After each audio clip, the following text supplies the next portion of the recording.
Clouds TV, empowering lives.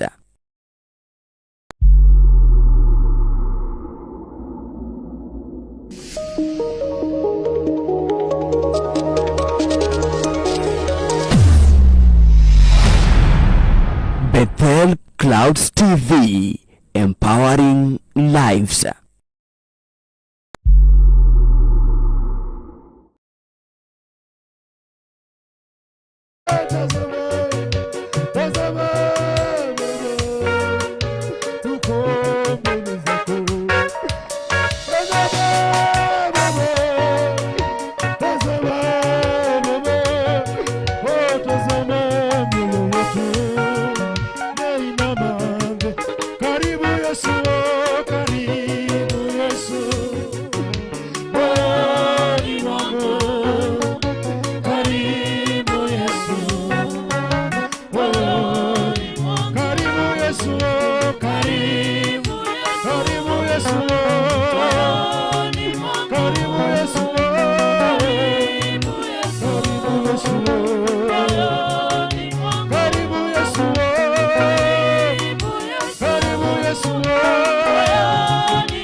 Rema gotire ngai uketawe ukanandiganĩrie Mwathani ukanandiganĩrie Ngai ukanandiganĩrie Mũthamaki ona ndauma njĩra-inĩ ciaku rĩ ukanandiganĩrie tondũ wewe Ngai wa tha wewe Ngai kĩhoti wewe Ngai ũhotaga wewe Ngai ũhotaga wewe Ngai wa tha wĩyũrĩtwo nĩ tha Mwathani wĩyũrĩtwo nĩ wendo mũingĩ ona arĩa tũmandiganĩrie Ngai wendo kanandiganĩrie wendo kanandiganĩrie ona ingĩgatigwo nĩ arata akwa rĩ Ngai ndũkanandiganĩrie ona ingĩgatigwo nĩ ciana ciakwa Ngai ndũkanandiganĩrie Ngai ndũkanandiganĩrie Ngai ndũkanandiganĩrie ona we Mwathani nĩwe nĩngwendete ona we Mwathani nĩwe nĩngwendete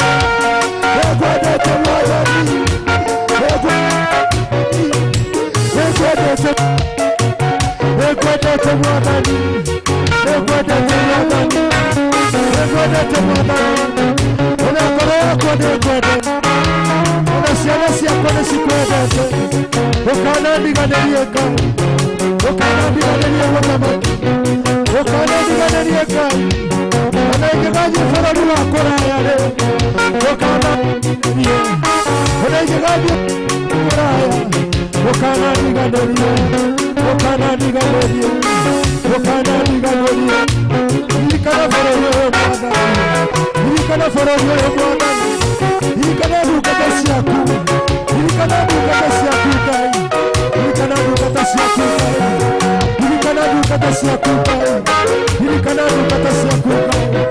ririkana ndungata ciaku Ngai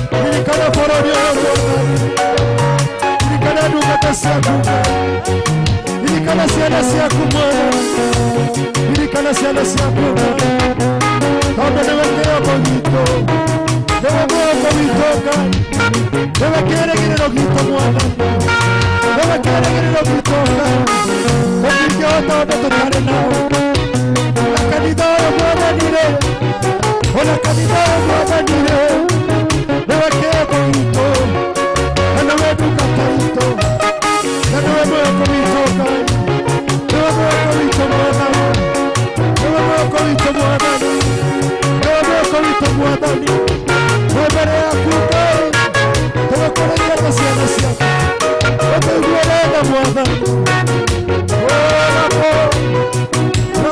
Robo-sekayagoro makori-bo-sekayagoro ribo-shikatalayaboza mebekoria-doribiza kayanda sekebayendorebozi rakoria-bozi kayandoba semozikazepekoyando rapakori-dozi kayanda sekelero-zikabayando seleboboza kayendobozi rapokoria-doribozi rekepoposikarabozi mamokoria-dobozi kayanda repelorozi kayando rololobozi kayependo sitoloboza kayambolo makoria-doroboza payo epepe sonoriboze kapaya robonarubozaka seteloboza paya nimibobozekeraka sotoriboza kamayando rabokorinda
tucokerere Ai wathireko Wathani tucokerere Gũtũrenda hinya waku Gũtũrenda hinya waku Gũtũrenda hinya waku Gũtũrenda hinya waku Gũtũrenda hinya waku Gũtũrenda hinya waku Ngai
wema na utukufu wako, mwongozo wako wa amani na upendo wa ajabu.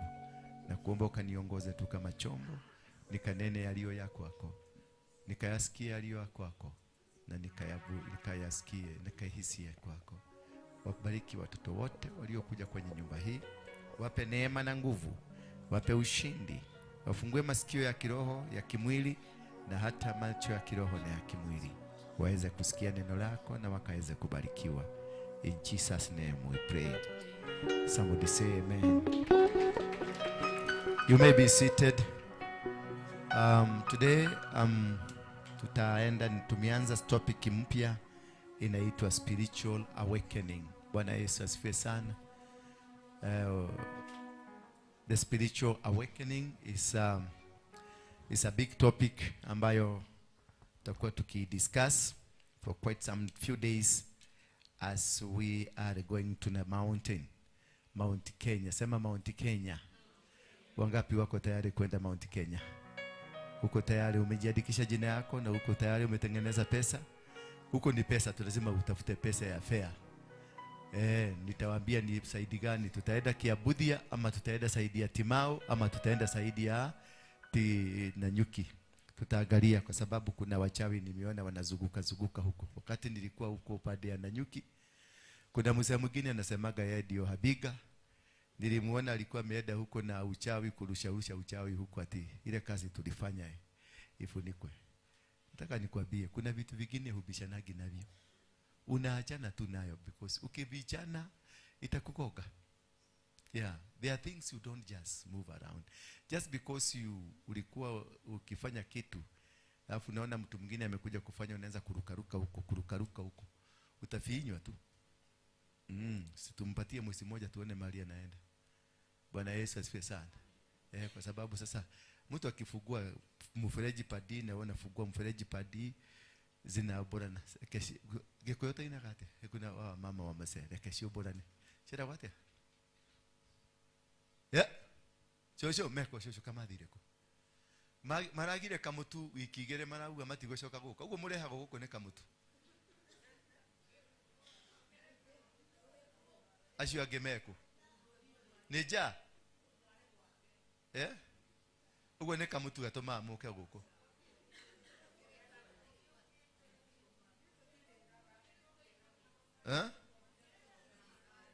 Ashu agenia kamutu. Mohe listi ya tumupatie listi ya hao ndio atakuwa kibeba kamutu. Wengine oyo no yagosharagia. Oyo. Gwaragia baude mashi, gwaragia goyano ndo waku. Githe wewe huko. Mwega. Thank you. So sisi sasa tumefika kiwango ya kusema kitu na inakuwa ni sheria katika dunia mzima. Si Kenya peke yake, katika dunia tumepanda level. Sasa wewe kama umewacha ukifagia choo, usifikirie hata sisi utaturudisha nyuma tukafagia choo. Fagia choo peke yako. Wewe ni watu wanado la mego dia kimwenaine. Yes. Pastor yaragia wa nalemwe. Haya, Benine, how are you? Uko kabisa okay? Wow. Umepona? Nimepona. Na nilitoka hapa tukaenda huko that Friday. Tukafika huko. Kapimwa kile kitu alafu nikalipwa Kenyatta. On Tuesday I was discharged. Daktari walikuja wakasema niko sawa, wakanifanyia test. Uko niko sawa? Kabisa. Na pandi yote iko sawa. Wow. Mpigieni Yesu makofi. Mpigieni Yesu makofi. Thank you. We bless God for you. Yes.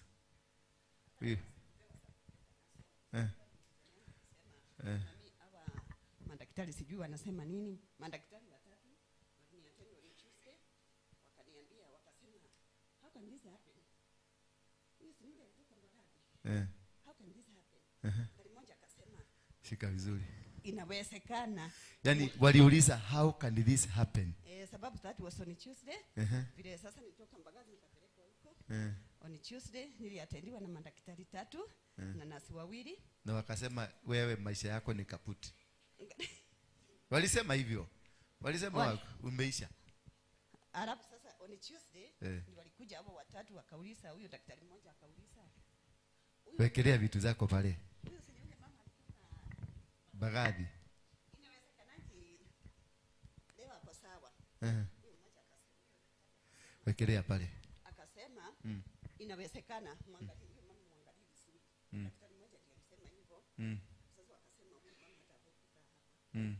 That Tuesday akakuja discharge.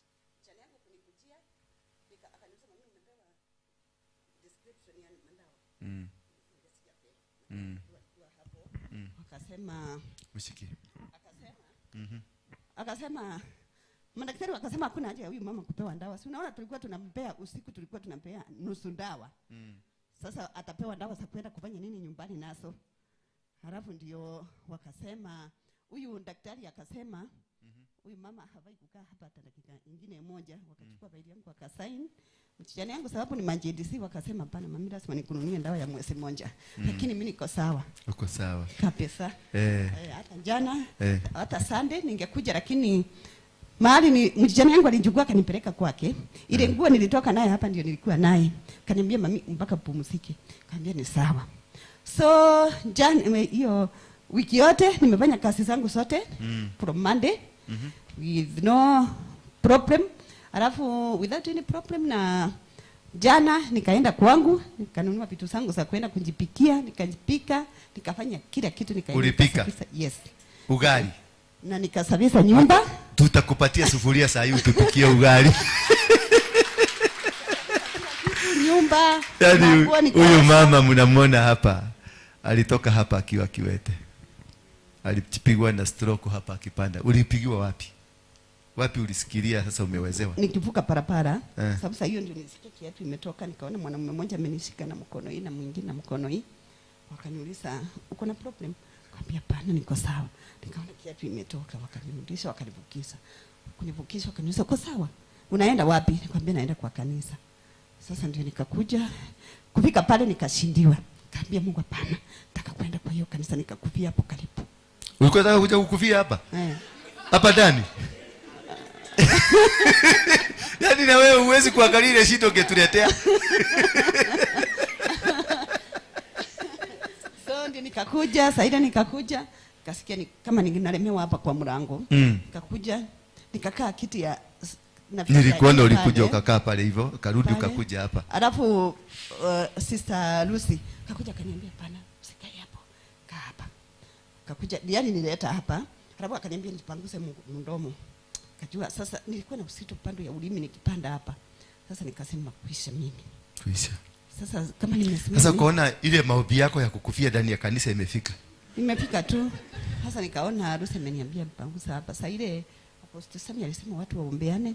Nikaona sasa nitaenda kwa nani? Nikaenda kwa pastor ule. Kaenda tukashikana. Sasa najaribu nataka nimwambie nasikia vibaya sana niombe. Kitu kingine kaniambia amani huko naye kwani imerudi chini imefifia. Tukaombeana. Alafu sasa ile nienda kwa choo nikaangalia nikaona kwani ninakaa aje. Sasa nikasema Mungu ulileta CFC ukuja unimalizie hapa sana, nataka kama nikukuvia hapa nikuvia hapa. Nilikuja na miguu yangu yote miwili. Ati nini? Zangu zote. Sasa nataka hebu rudia tena hapo. Ati ulikuja na miguu yako mbili. Sasa umekuja kukuvia. Nakuja kukuvia kwa kanisa. Nataka nikuvia hapa ikuwe history. Kama Mungu yuko hai, Mungu si nitajua uko na nguvu kama nitatoka hapo nikiwa sawa. Bwana asifiwe. Amen. Lakini ni kweli nilienda pale nikatapika. Sasa ile nilikuja hapa sasa napiga makoti, Apostle anasema tena niamshwe. Nikasema kwani nini ninafanya? Mimi nataka kukufa kweli? Mungu ninataka kukufa. Kwani nimemaliza kazi haraka aje? Kaambia Mungu hapana. Sidhani. Sasa ndio Apostle akasema niamshwe nikae hapa. Mandanda yangu akakuja akaniuliza, "Napenda tukupeleke nyumbani?" Nikamwambia nipelekeni nyumbani. Acha nikaenda nikakuvia huko, ndoa yangu inaniambia. Sasa ukahamisha kifo hapo ukapeleka kwako. Sasa ile nilifika pale nikashindwa kuteremka, nikaanza kutapika. Apostle ndiye aliitwa, akakuja kanishika kichwa akaniambia ni pressure iko juu. Mimi sijawahi kushikwa na pressure. Bwana asifiwe. Sijawahi kushikwa na pressure maisha yangu yote. Sijawahi kushikwa na sukari, sijawahi kulala hospitali. Hiyo ndio ilikuwa siku yangu ya kwanza na imekuwa testimony. Imekuwa testimony. Tena maombi yenu siwezi nikasema chochote. Mkae na hiyo upendo na hapa mjue pako na Mungu. Na hii madhabahu muache kuichezea. Sasa Mungu yuko. Sasa wewe utakubali kutumikia Mungu na moyo wako wote? Kabisa. Umeona venye amekufanyia? Unaona venye Mungu anakupenda? Kabisa. Na wewe umtumikie kwa moyo wako wote. Kabisa. Nimekubali. Usikubali kurudi nyuma ama kurudi hivi ama kurudi hivi. Kaa katikati penye Mungu amekwambia. Okay? Na hata yote uliyopili Saida nilipewa wakati wa testimony, nilisema yote umepili umesema. Na mimi kila mtu nikasema, wale watu walikuwa hapa. Umejishika hapa. Walisikia na masikio yao. Sijui mimi hakuna kitu nitaongeza. Pastor Samia alimalizia. Asante. Alimalizia. Ule akona masikio amesikia. Ukiwa CFC umesikia. Wale walikuwa hapa tangu asubuhi wamesikia. Hakuna mtu atakumalizia kabla ile kitu ilikuleta hapa kabla hujaipokea. Asante. Leta mkono wako nikuombee. Baba, katika nyosheni mikono yenu hapa. Baba, katika jina la Yesu Kristo ninamregeshea huyu mtoto afya yake kamili. Kila kitu kilichokuwa kimeondoka mahali pake na kirudi. Utukufu wako onekana na ujidhihirishe kwake. Anaweza kuwa amesimama njia nzuri, lakini Baba, najua ni Mungu wa msamaha, ni Mungu wa upendo. Ukamuongezea nguvu, neema na vibali vyote. In Jesus name we pray. Get.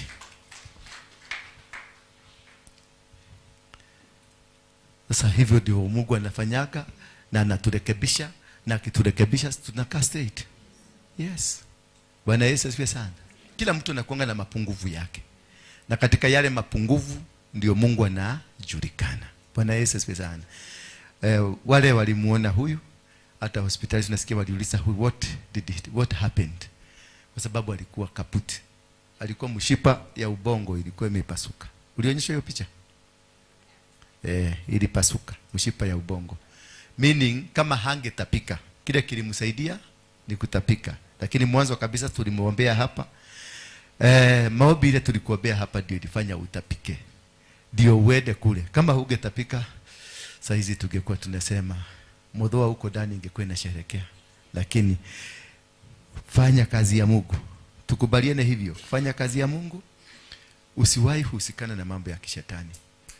Just it is another chance God has given you. Ufanye kazi ya Mungu. Kabisa kabisa ufunge milango yote ya kishetani, umtumikie Mungu. Okay? Tunaigwa? Nimesikia.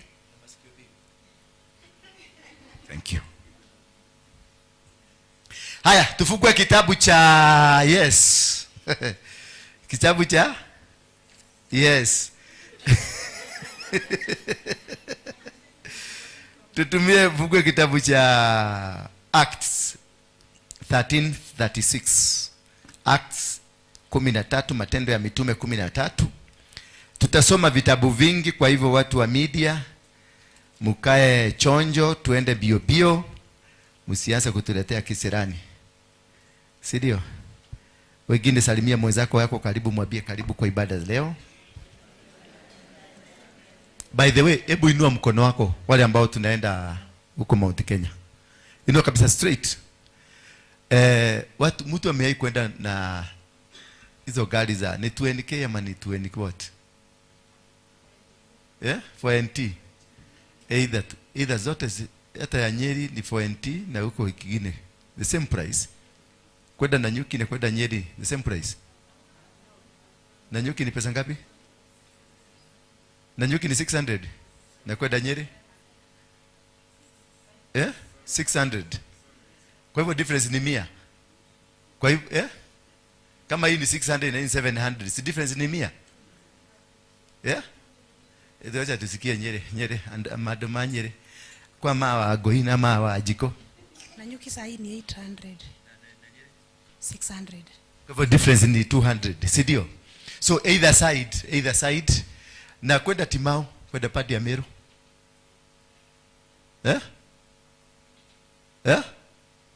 Haya, utikwalia. Watu wa Meru. Wewe Meru. Ama utaki tujue ni Mumeru? 1200. Kutoka hapa kwani Meru si Kenya? Mumeenda zaidi ya Timau. Tunaongea mambo ya Timau. 12. Asha. You have to connect.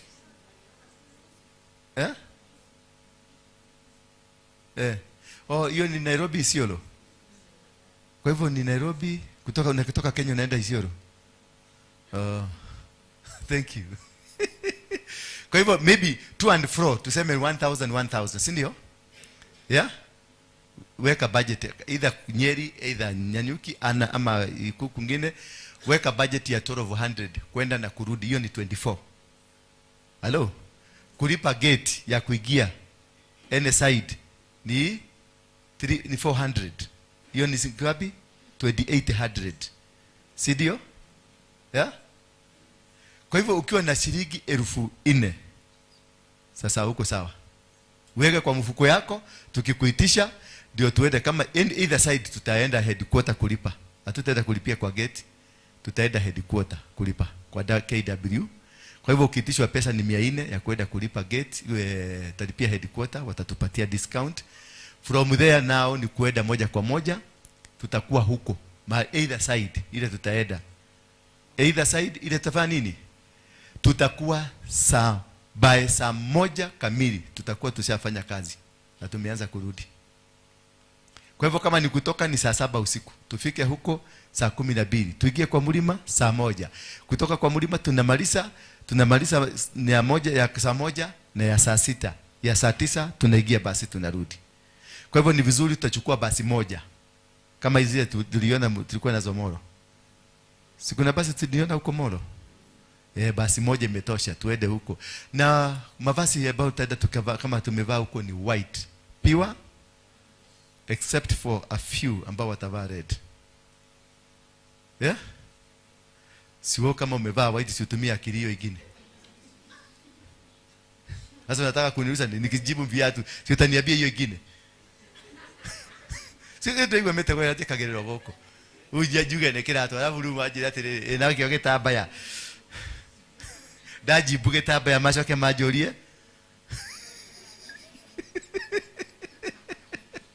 Bwana ziviwe. Mutike mahorere makofi. Kwa hivyo kutoka juu, kutoka hapa mpaka chini. Yerushuna. Oka. Yerushuna. Oya mona fina kenake ni ohira kia buru omothe waka na wa buru. No ena red. Anafi magekera red. Na ti anafi. No ugo mutumia yahubete. Ndugagithie gutumata geke no heke ya white. No anyita no kwihuba ni atia. No ugure nguo ya white njega. Linen njega. Nguo ya njega. Njega tu. Fatani why? Ndugekere kinyatha na ndugekere mubuto mutumia. No nyina ndugekere ki? Kinyatha ndugekere ki? Na ndugekere nguo nyitu muno. Yaani ndugoke ugetuonagia na kuu thiini ura kuhiana. Na ucio ni watho. Wanyita. Sababu ni kwa nini tunaenda huko. Wacha niwapatie ka story kadogo ndio muelewe why we are doing this and why we have been called to do this. The reason we are being called to do this. Wakati nilikuwa huko last time nilikuwa tarehe 7 mwezi wa 7. Si ndio? Hiyo tarehe 7 mwezi wa 7 wale Wayahudi wa huko Israeli ndio walikuwa wanachinja ile ng'ombe, wakarudi wakapata alikuwa na manyoya 2 ya buraki. Are you getting me? Kulingana na Biblia, Jerusalem pale wanasema wanataka kuinulia madhabahu huko. That is not Jerusalem. That is not Mount Zion. Because the altar, the ark, the new and the third temple inafaa kujengwa in Mount Zion. Mount Zion haiko huko. Iko wapi? Iko hapa Kenya. And that is why they did, walichinja wakifikiria ni Red Bull, ni Red Heifer. Wakapata iko na baada ya kuchija wakapata iko na manyoya 2 ya buraki. Hiyo kone kafanya nini? Ikaaguka. Mnanielewa lakini? Sasa kama wangechinja sasa sisi wa Kristo, kama jamaa wangechinja kulingana na venye wanai preach, sisi wa Kristo, sijasikia Mkatholik akisema haifai kuchinjwa. Popo amesema? Na Mama Maria amecomplain. Kuna Protestant hata mmoja amecomplain? Nataka tu nikiulia kia wana, nikiulia kia wana. Protestant, kuna Protestant mmoja amecomplain. Kuna PCA amecomplain, amesema haitachinjwa. Nijibu tu. Mumesikia kwa maredio? Na mbona Mkikuyu akisema anachinja mbuzi mna complain? Kama hiyo ilikuwa kuchinja ndio sacrifice ifanyike. Ama wanachinja ndio nini ifanyike? Mudogo tolia. Marade janike. Deti goko na manaruta. Ni dhabihu. Na thengima ni etekerete. Ginya mudogo to Trump amekubali. Pope amekubali. Kila mtu amekubali kuchinjwe. Kwani Yesu amepelekwa lifu. Damu ya Yesu imeenda lifu. Tujulize tu. Mumenye ule muku tukuwa wana muno. Kathakame ya Jesu ri we lifu. Tondu ni kurathe jongo bedune. Na murarega go complain nike. Ahonoki aikalia matu iguru. No, the kuria pastor. The pastor. Itakire dia kuigwa kiuga ng'ombe odagire no guthenjo. The blood of Jesus speaks. No, wanasema ati the red heifer inaenda kuchinjwa ndio kujengwe the third table, na ukiona hiyo imechinjwa Yesu yuko karibu kukuja. Sasa nikuulize, kumefanywa substitution wapi ya red heifer na damu ya Yesu na Yesu kukuja na table kujengwa? What has happened? But si wanachinja. Si wanachinja na una support hiyo kitu. Wakristo wote wanasema Yesu hakuye gukinya nego kokete riu ena haha kianda tondu ni gwathenjwo ng'ombe ndune. Apostle Yesu thakame ya Yesu kera atwarirwo hofu. Asha. Na half time ni one term. Kristo ni hypocrite kabisa. Muyahudi akichinja hiyo ni sawa. Na wana wote tunaangalia iko kwa YouTube kila mahali, kila mtu anangojea ati this is the end. Naona watu wakicomment this is the end time. Yes Jesus. Ukiona hiyo kichinjwa Jesus anakuja. Sasa kwani Yesu analetwa na damu ya ng'ombe? No, tualie tu. Wacha tuongee kama wajinga. Tuongee tu kama wajinga kidogo tu. Tujifanye wajinga, hawajaokoka. Twetu arefi. Kana tiguo. Kwani Yesu ataletwa na damu ya ng'ombe? Hebu tuulizie kwa mama.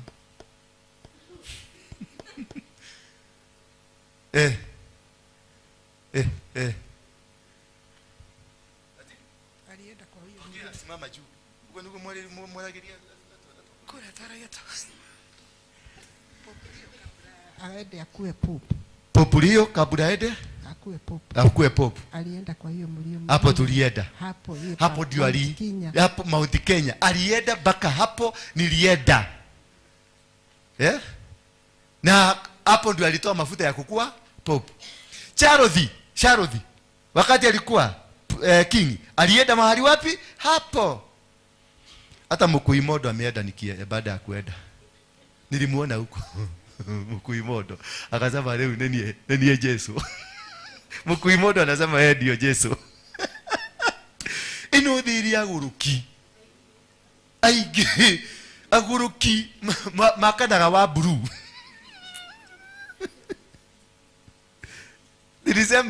Nilisema popo alienda hapo. Mukuimodo akaandika kwa Facebook.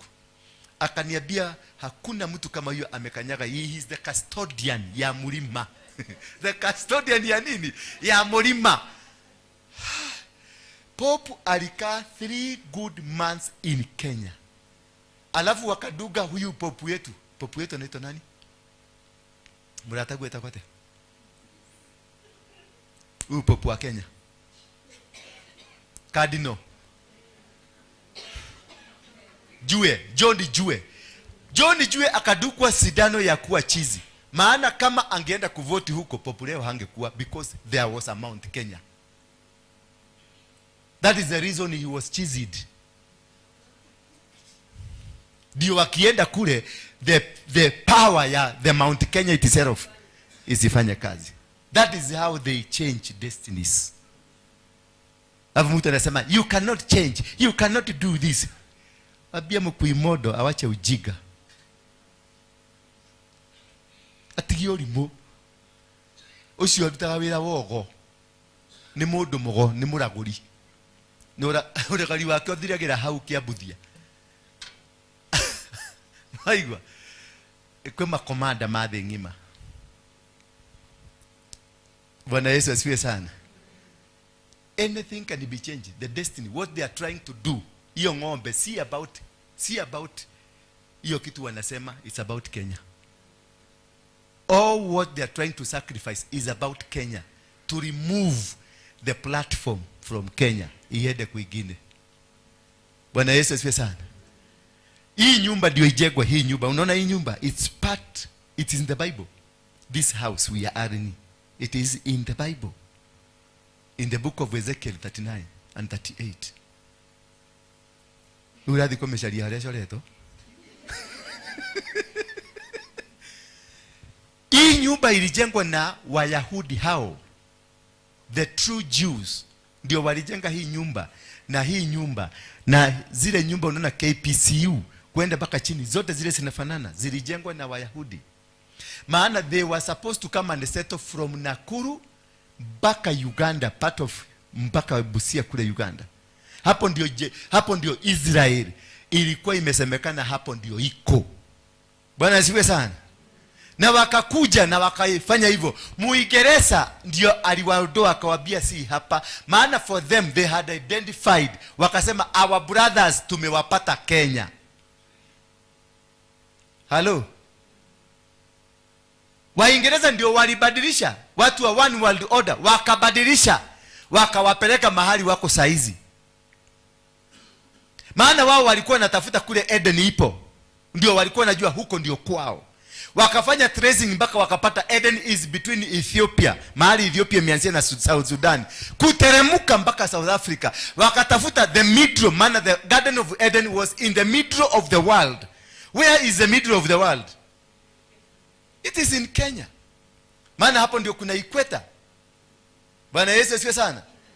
Kisha Garden of Eden, it was far east of the world. Which is east of the world? East of the world iko wapi? It is in Africa. Which is far end? It is Kenya. So they came and wakapata ni hapa. Kisha wakaanza kujenga manyumba ya kuweka chakula. Hii ni nyumba ya kuweka chakula, si kanisa. Eno nevito. Unaona hapa? Hapa kuna kishimo kimepanda juu kibridha. Sasa ilikuwa wamepanga hii nyumba venye itawekwa chakula. Zile manyumba zote ziko zilichukuliwa na coffee board. Zote ni za Waisraeli, Wayahudi. Wale genuine walianza kujenga misingi yao hapa. Walipoambiwa sio hapa, basi wakaambiwa wakatafutiwa kwingine, wakaenda kule sasa wako. Wakapambana na Hezbollah na Al-Mujahideen. Ndio unaona kuna vita huko. Ndio wanajaribu kujenga, haijengeki. Shamba ya Eden wanasema yuko huko ni wapi? Hebu niambie kwa wale wanaangalia hata picha, kwa sababu ninajua mujaenda. Tanyonia mgoda wa Eden hau. It is a desert. Let us be logical. It is a desert. Hapa ndio mgoda ya Eden. The first, ukienda kwa wanasayansi na wanahistoria, wanakuambia mifupa ile mizee zaidi ilipatikana wapi? The oldest skull of a human being, it was found in Kenya. Bwana Yesu asifiwe sana. So nikikimurage tuira. Mount Kenya is the oldest portal of the world. The oldest. Power zote na kings zote wametoka Mount Kenya. Ndio unaona Gachagua alikuwa anasema niguze bora usiguse nini? Itawaka moto. Si Ruto aliguza Mount Kenya. Si mmeona venye memwakia moto? Si Gachagua, hapana, that is a portal. Ndio queen afanyike queen alikaa huko Treetop Hotel. It is in Mount Kenya. Ndio alifanyikia. Wakati Charles amekuwa mfarume, imebidi akuje Kenya ndio apande mlima. Hello. Museveni huyu unaona akinyeta alikuwa naishi wapi? Nyeri. Kwanza alikuwa bibi yake alikuwa Nyeri. Ile shule inaitwa Katimo. That is where the wife used to work. Ni Bishop Katimo. Yes, the wife used to work there. He lived there. Na hapa Kawagware. Kagame aliishi wapi? Hapa California. This is where Kagame used to live, in California. Ule Joseph Kabila alikuwa anaishi wapi? South Sea. Hapo kwa CID, opposite hapo. That is where he used to live. Many people have become kings from Kenya.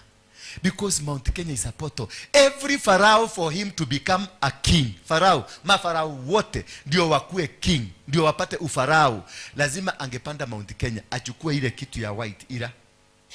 Hiyo ndio ilikuwa inamfanya kuwe king. All the pharaohs. Na model ya kujenga pyramid ilitokana na hiyo 3 pillars. Zile ziko kwa juu, the 3 peaks ziko Mount Kenya. So the history of the Bible, it revolves around Kenya and ends in. Sasa waambie watu watulise boli. So what they are trying, the Israelis, watu wanataka kufanya, they are trying to raise an altar to counter the revival. Hao ndio watu tunaita the Antichrist. Bwana Yesu asifiwe sana. So that is why also God is sending his people to go to the same mountain and light the fire. Ile ibomoke. Ni vita za kiroho.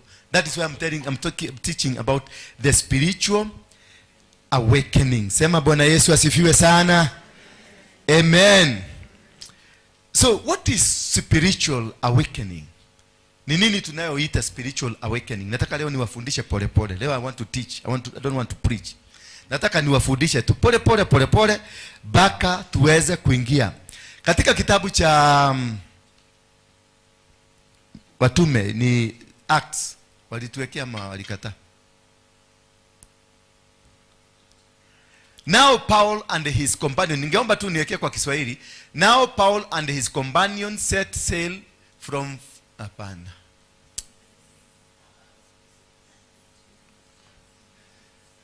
Watu wanatuchezeanga. 13 verse number 36. Na mkue makini kutusikiliza vizuri ndio tuweze kuendelea vizuri. Kwa hivyo kwa wale tutaenda, wale ambao watafaulu, it is a history we are going to make. That is why we need. Na alafu before 7 days, kama wewe umeolewa ama umeoa, usikae karibu na bibi 7 days prior. Hata wale watu wengine tuko hivyo tukue pure for 7 days. Na iwajeli na iwaroda. Sasa Daudi mwenyewe alitimiza matakwa ya Mungu wakati wake. Daudi mwenyewe alitimiza matakwa ya Mungu wakati wake, kisha akafa na kuzikwa karibu na wazee wake, na mwili wake ukaoza. Bwana Yesu asifiwe sana. Tunazungumzia kuhusu ufufuo. Tunazungumzia kuhusu ufufuo wa kiroho. Yaani ya kwamba lazima kitu kilicho ndani yako kife ndio kitu kipya kiweze kujengwa. Na katika nchi ya Kenya tumeona kumekuwa na ufufuo. Kuna many things that are happening in the country because there is awakening. Kuna reawakening of the Spirit of God. Ndio na kuna misisumuko, hata maisha imebadilika, watoto wamebadilika, wazee wamebadilika, nchi imebadilika, maongozo yote ya nchi yamebadilika because there is a new thing that is happening in Kenya. Kuna kitu kipya ambacho kinafanyika Kenya. Na hicho kitu kipya ndio nataka tukizungumzie. Hakiwezi kuingia Kenya kabla wewe mwenyewe kuna kitu kipya kimefanyika kwako. Lazima pia na wewe ugeuzwe ndio uweze kupatana na kitu ambacho Mungu anataka kufanya katika nchi yenu, na kitu ambacho Mungu anataka kufanya kwenye dunia hii. Lazima kuna kitu kitabadilika kwenye maisha yako, kwenye fikira zako, kwenye maono yako, kwenye spirit yako, so that you can be made conform with what God has a plan in for us. And this is what I am speaking about. Tufuatie kitabu cha 1 Samuel 16 1 to 12. 1 Samuel 16 1 to 12. 1 Samuel 16 from verse 1 to 12. Yes. Mwenyezi Mungu akamwambia Samueli, Nao tunazungumzia kuhusu wewe kufunguliwa na maisha yako kuanza. Na maisha yako kuanza kufanyika jinsi Mungu anavyotaka. Because we must align ourselves to the systems of God. We must align. Lazima tuingiane na miongozo na mipango ya Mungu. Ndio mpango wa Mungu ukubalike kufika. Kabla mpango wa Mungu uingie, tunatayarishwa kwanza. Bwana Yesu asifiwe sana. Ndio unasikia lugha zimebadilika, mipango imebadilika, maisha imebadilika, kwa sababu Mungu anatuweka kwenye mipango ya kwake. Mungu anatuweka kwenye jinsi anavyotaka. Mwenyezi Mungu akamwambia Samueli, utamlilia Sauli mpaka lini? Okolerera Saulo ginyari. Bwana Yesu asifiwe sana. Alimuuliza, ni mpaka lini utaendelea kulilia? Ni mpaka lini utaendelea kung'ang'ana? Ni mpaka lini utaendelea kuteseka? Ni mpaka lini utaendelea kumtafuta huyu Mungu? Na alifika. Bwana Yesu asifiwe sana. Wewe unajua kuwa mimi nimemkataa. Why are you still crying? Na mimi nimekataa huyo Sauli unamulilia. So God is awakening David. Analete David kwenye kuelewa ya kwamba huyo ambaye unajaribu kumtetea hayuko tena. Bwana Yesu asifiwe sana. Kuna vitu ambavyo vinakaa kwenye mili yetu. Kuna mipango inayofanyika kwetu na ishaondoka, lakini bado tumeendelea kuishikilia. Kuna dini ambayo tunaendelea kuishikilia. Kuna tabia ambazo tumeendelea kuzishikilia, lakini Mungu anasema ashaziondoa. They are no longer in control. They are no longer in power. The systems ambazo unaendelea kung'ang'ania dini yako, unaendelea kung'ang'ania kanisa lako, unaendelea kung'ang'ania ndoa yako, unaendelea kung'ang'ania kabiashara kako, kumbe Mungu ashaondoka. Na ndio akamuuliza Daudi, utamulilia mpaka lini? Bwana Yesu asifiwe sana. Mungu anatuambia lazima tuachane na vitu zingine sasa, maana yuko tayari kututumia. Na ndio utumizi wa Mungu na matumizi ya Mungu katika maisha yetu yaweze kutekelezwa, lazima kuna vitu tutaviacha. Bwana Yesu asifiwe sana. Ndio nasikia mpaka mahubiri siku hizi imebadilika. We are no longer teaching about religion, we are teaching about the kingdom. Bwana Yesu asifiwe sana. We are no longer teaching about personalities, we are teaching about God himself. Tunang'ang'ania ufalme. Tunang'ang'ania ufalme wa Mungu kaweze kusimama. Hatung'ang'anii dini. Ndio au ukiangalia jinsi wanasema namna gani, wao si wa kabila, wao si wa Kikuyu, wao si wa Jaruo, wao si wa Kamba, wao si wa dini, wao si wa Katoliki, wao si wa Protestant, wao si wa Islamu, wao ni binadamu. Because that is where God wants us to be. Mungu anatuambia turudi kwake. Na kwake hakuna dini, kwake hakuna kabila, kwake hakuna umri, kwake kuna kitu kinaitwa kuishi katika maumbile aliyotutengeneza sisi. Tabia zote lazima ziregeshwe. Mienendo yetu lazima iregeshwe. Mipango yetu yote lazima iregeshwe ndio tuweze kukubalika. Na mipango yetu ikiregeshwa iingie katika mipango ya Mungu, basi nao ufalme utakuja. Ufalme hauwezi kukuja kama watu hawako tayari kwa ufalme ule. Ufalme hawezi kukuja kama mimi nang'ang'ana, niko pande ule nang'ang'ana, yule mwingine yuko pande ule nang'ang'ana, yule mwingine anavuta ukwake, huyu ni Mprotestanti, huyu ni Mkatoliki, huyu ni Orthodox, huyu ni what? Hizo vitu zote Mungu anaenda kuzivunja. Bwana Yesu asifiwe sana. Udini umeenda kuvunja na umevunjika. Bwana Yesu asifiwe sana. Ukabila umevunja. Ruto amejaribu kutuletea ukabila, ati wa Kikuyu ndio wanafanya maandamano. Mjaruo nikaona maandiko, mimi naitwa Onyango Kamau. Nikaona Muluya anaitwa Wafula Mwangi. Nikaona wa Mudigwa anaitwa Namuki wa Karioki. Wote wakasema mimi ni Mkikuyu. Kwa sababu kuna kitu Mungu anatufundisha kwenye taifa letu, ya kwamba taifa hili haliundwi kwa misingi ya kikabila, bali kwa msingi wa Mungu mwenyewe. We must build our nation in the foundation of godliness. God did not create us as tribals. We are not tribal. Ukienda kwa wazungu hawana tribes, they speak languages. Ukienda kwa Wajerumani they don't call them tribes. Ukienda kwa Waingereza they don't call them as a tribe. Ukienda kwa Italiano they don't call them as a tribe. Wanasema they speak languages. Mbona sisi tukaambiwa ati wewe ni Mkikuyu, sasa wewe ni tribe, wewe ni Mkamba, wewe ni tribe, wewe ni Muluya, wewe ni tribe, wewe ni Mkalenjini, wewe ni tribe. These are languages, just like a German language. just like a Dutch language, just an Italian language, just like any other language in the world. There is no tribe in Kenya. There is no tribe in Africa. There is no tribe in the world. We are all one. This is one nation. Sisi tumeumbwa, all colors are the same. Sisi ni Afrika, tumeumbwa, sisi ni watu weusi. Hatuna kabila, hakuna Mkikuyu, hakuna Mjaluo, hakuna. We speak different languages, but we are not tribes. Tribes were all meant by the devil to cause animosity among ourselves. Tunapigana kwa misingi ya kikabila, lakini hatuwezi kupigana kwa misingi ya lugha. Bwana Yesu asifiwe sana. Wakati mimi nadhioma hapa, nadhioma kwa lugha na hiyo lugha inasikika. Muimbaji akishika microphone anaimba Kikamba na inaendelea, anaimba Kijaluo na anaendelea, anaimba Kimasai na anaendelea. Yani there is no tribe. It is a language.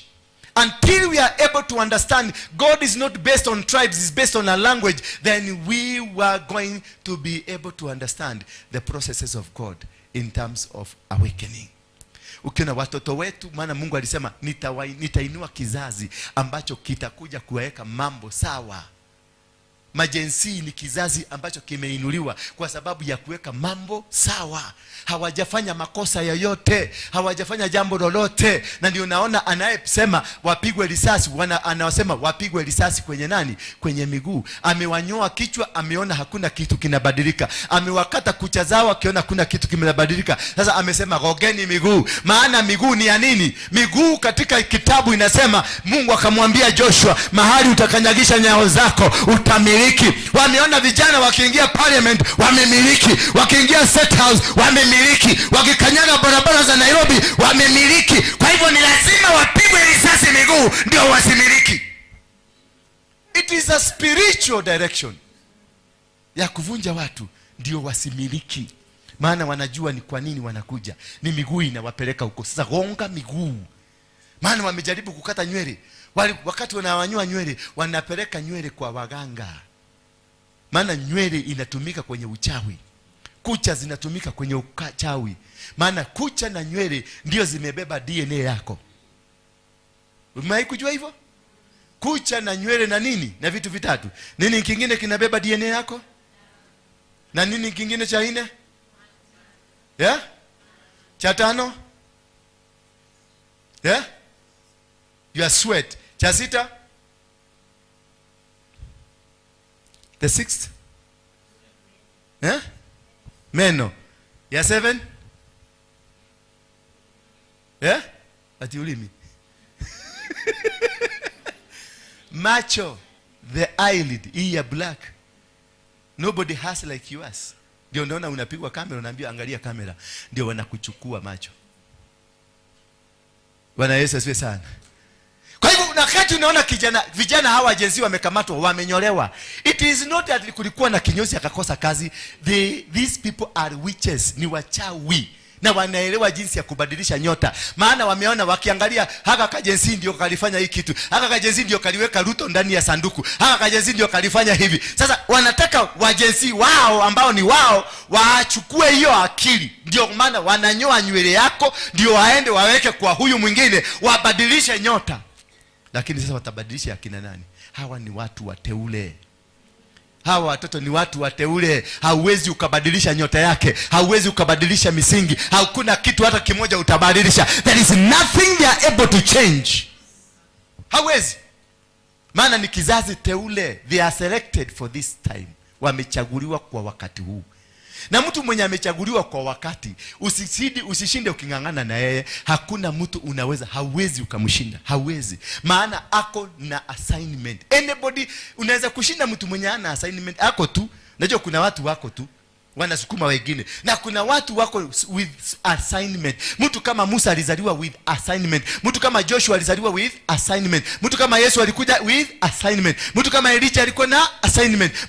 Hao watu wametajwa kwenye Biblia walikuja na kusudi fulani. Kwa hivyo kusudi lile lazima litimike. Mfalme Farao akasema watoto wote wa miaka miwili wapigwe, wauliwe, wakatwe, wachinjwe, wauliwe. Lakini Musa hakufa. Wao wenyewe waliosema wakaue, wao ndio walilea Musa mpaka akakua. Hauwezi kumshinda mtu mwenye yako dunia hii na assignment, because hakuna mtu mwingine alitengenezwa kama yeye. Alitengenezwa akiwa peke yake. Kwa hivyo the assignment has to be completed. Bwana Yesu asifiwe sana. Mwambie mwenzako hata mimi ni wa assignment. Hata kama sionekani, mwambie hata kama sionekani, mimi ni wa assignment. Yes. Assigning people, you can do nothing to them. You cannot be able to fight them. They will struggle. They will struggle, but they will make it. You will try to block them. Lazima utajaribu kuwa block. Lakini katika ile kuwa block utakuta Mungu ana unblock. Unawafungia njia, Mungu anafungua. Unaweka kwenye mtaro, wanatoka kwenye mtaro. Unawaacha ndani ya kaburi, unakuta amesimama. Unawaacha ndani ya mochari, unakuta akitembea ndani ya mochari. Unawaacha kama wamekufa, unakuta ameamuka. Unawaacha kama ameisha, unakuta ameamuka. Maana wewe ndio utadanganywa ameisha, lakini ataendelea kuishi. Huyo ni mtu mwenye ako hapa na kazi maalum. Hawachezagwi na wao. Hawachezagwi. Utamkuta ndani ya mogeke, mujaribu kumuua, hamuwezi kumuua. Kumbe ni Mungu alimweka ndani ya mogeke. Akae huko ndio siku zifike za kufanya kazi. Alafu kama mtu kanasema ati kanabeba modo, ati katakuja kwenda kuzima kazi. Tuendelee mami.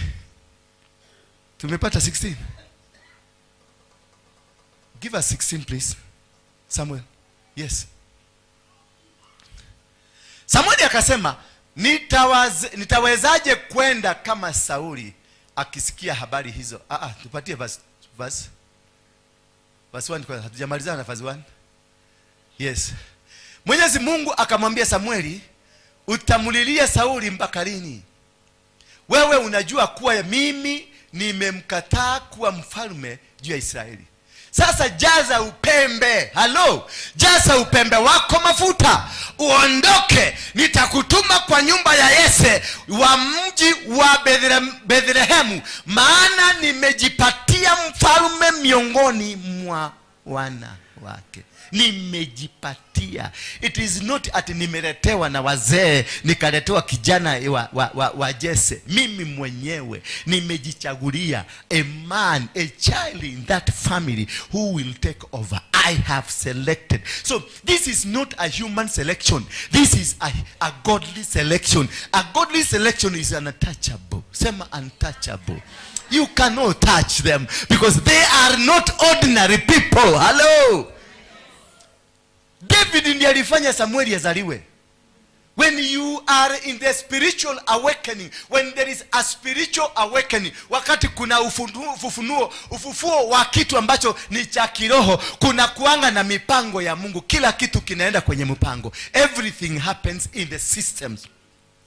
Wakati Hana alikuwa anaomba, alikuwa anatafuta mtoto, alikuwa anaomba akiambia Mungu nataka mtoto. Kumbe Mungu hakuwa anahitaji mtoto wa kawaida, alikuwa anataka nabii kwa sababu ya Daudi. Hello.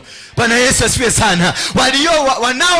Wanaofaa kusimama na wewe walizaliwa pamoja na wewe. Walizaliwa wakati ulikuja. Maana kuna watu walitengenezwa kwa sababu yako. Kuna watu walitayarishwa kwa mipango yako. Kuna watu waliwekwa, kuna vitu vilitengenezwa kwa sababu ya wakati wako. Na lazima wakati wako ukifika, vitu zile zitasimama. Bwana Yesu asifiwe sana.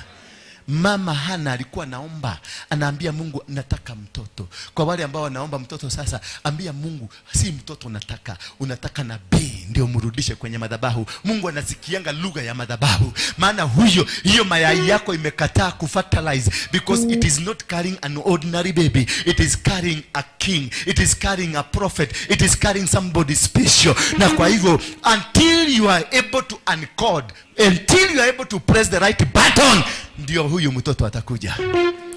Hana alikuwa na mayai ya kuleta mtoto, lakini si mtoto wa kawaida.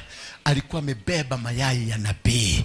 Maana huyu nabii ndiye alikuwa abebe upembe, akamwagilie mfalme mafuta. Hallelujah. Everything works systematically. Kila kitu kinafanyikanga kwenye mipango yake. Wakati Hana anang'ang'ana kuzaa mtoto, naye Daudi Jesse kule anang'ang'ana kuzaa mtoto, kwa sababu hao watoto wawili ndio watakuja kuchange dunia. Bwana Yesu asifiwe sana. Hao watoto wawili, Daudi atachange kivyake, naye Samueli atachange kivyake. Daudi akiendelea kukua, naye nani Sauli naitwa nani? Samueli anaendelea kukua. Daudi akiendelea kukua, naye Samueli anaendelea kukua. Both of them walikuja in a difficult circumstance. Bwana Yesu asifiwe sana. Jesse aliendelea kukataa Daudi si wake. Maana jinsi Jesse alimpata Daudi ni kama alipata Daudi ambaye si wake. Ama hamjui hivyo? Mamake nani? Mamake Daudi alikuwa anafukuzwa. Mzee alikuwa ametosheka. Mzee alikuwa amesema sasa ndiko kwenda huko kwa rege. Ninyonete kashugwa. Ninyonete kabebenji kangoro. I think alikuwa mkirenya akasema ninyonete nimbonete kabebenji ka. Mama kwa hata. Nage kirenya. Kibebenji. Nyonete kibebenji. Monyere. Kirenya ka. Wewe kirenya ka. Ani yule. Wanasema ngaje? Ninyonete. Ninyonete kebebenji kiangoro. Ninyonete kebebenji kiangoro. Maana huyu babake Jesse babake Daudi alikuwa ameshachukua maid wa nyumba na akamfanya mke. Na alipomfanya mke, kumbe maid naye alikuwa sympathetic to the mom. Bwana Yesu asifiwe sana. Akaambia mama, kulingana venye nimesikia mzee, na wazee wa zamani walikuwa kama wazee wa Kikuyu wa zamani. Maana akisema amesema. Na akisema unaondoka utaondoka. Na akisema ndiro ya kama idigaka, that is final. Tiga yo horukio mukoro na gwa riu. Daheo modo ni Ngai mukaja kwa. Utikambeka haiwezekani. Nitaenda kwa Imuru, nitaenda kwa ile wa mama inetagwa aje. Nikata. Mzee alisema tu ndiro ya maid and that is final. Na wakati alichukua maid ikahurumia mama, maana maid alikuwa anapenda huyu mama. Akamwambia, kwa sababu ile story nimesikia na mzee jana, wewe guthini urathi goko ndurarara, na before athieteri tushoreka mushoro at least ndugakiumia uguo.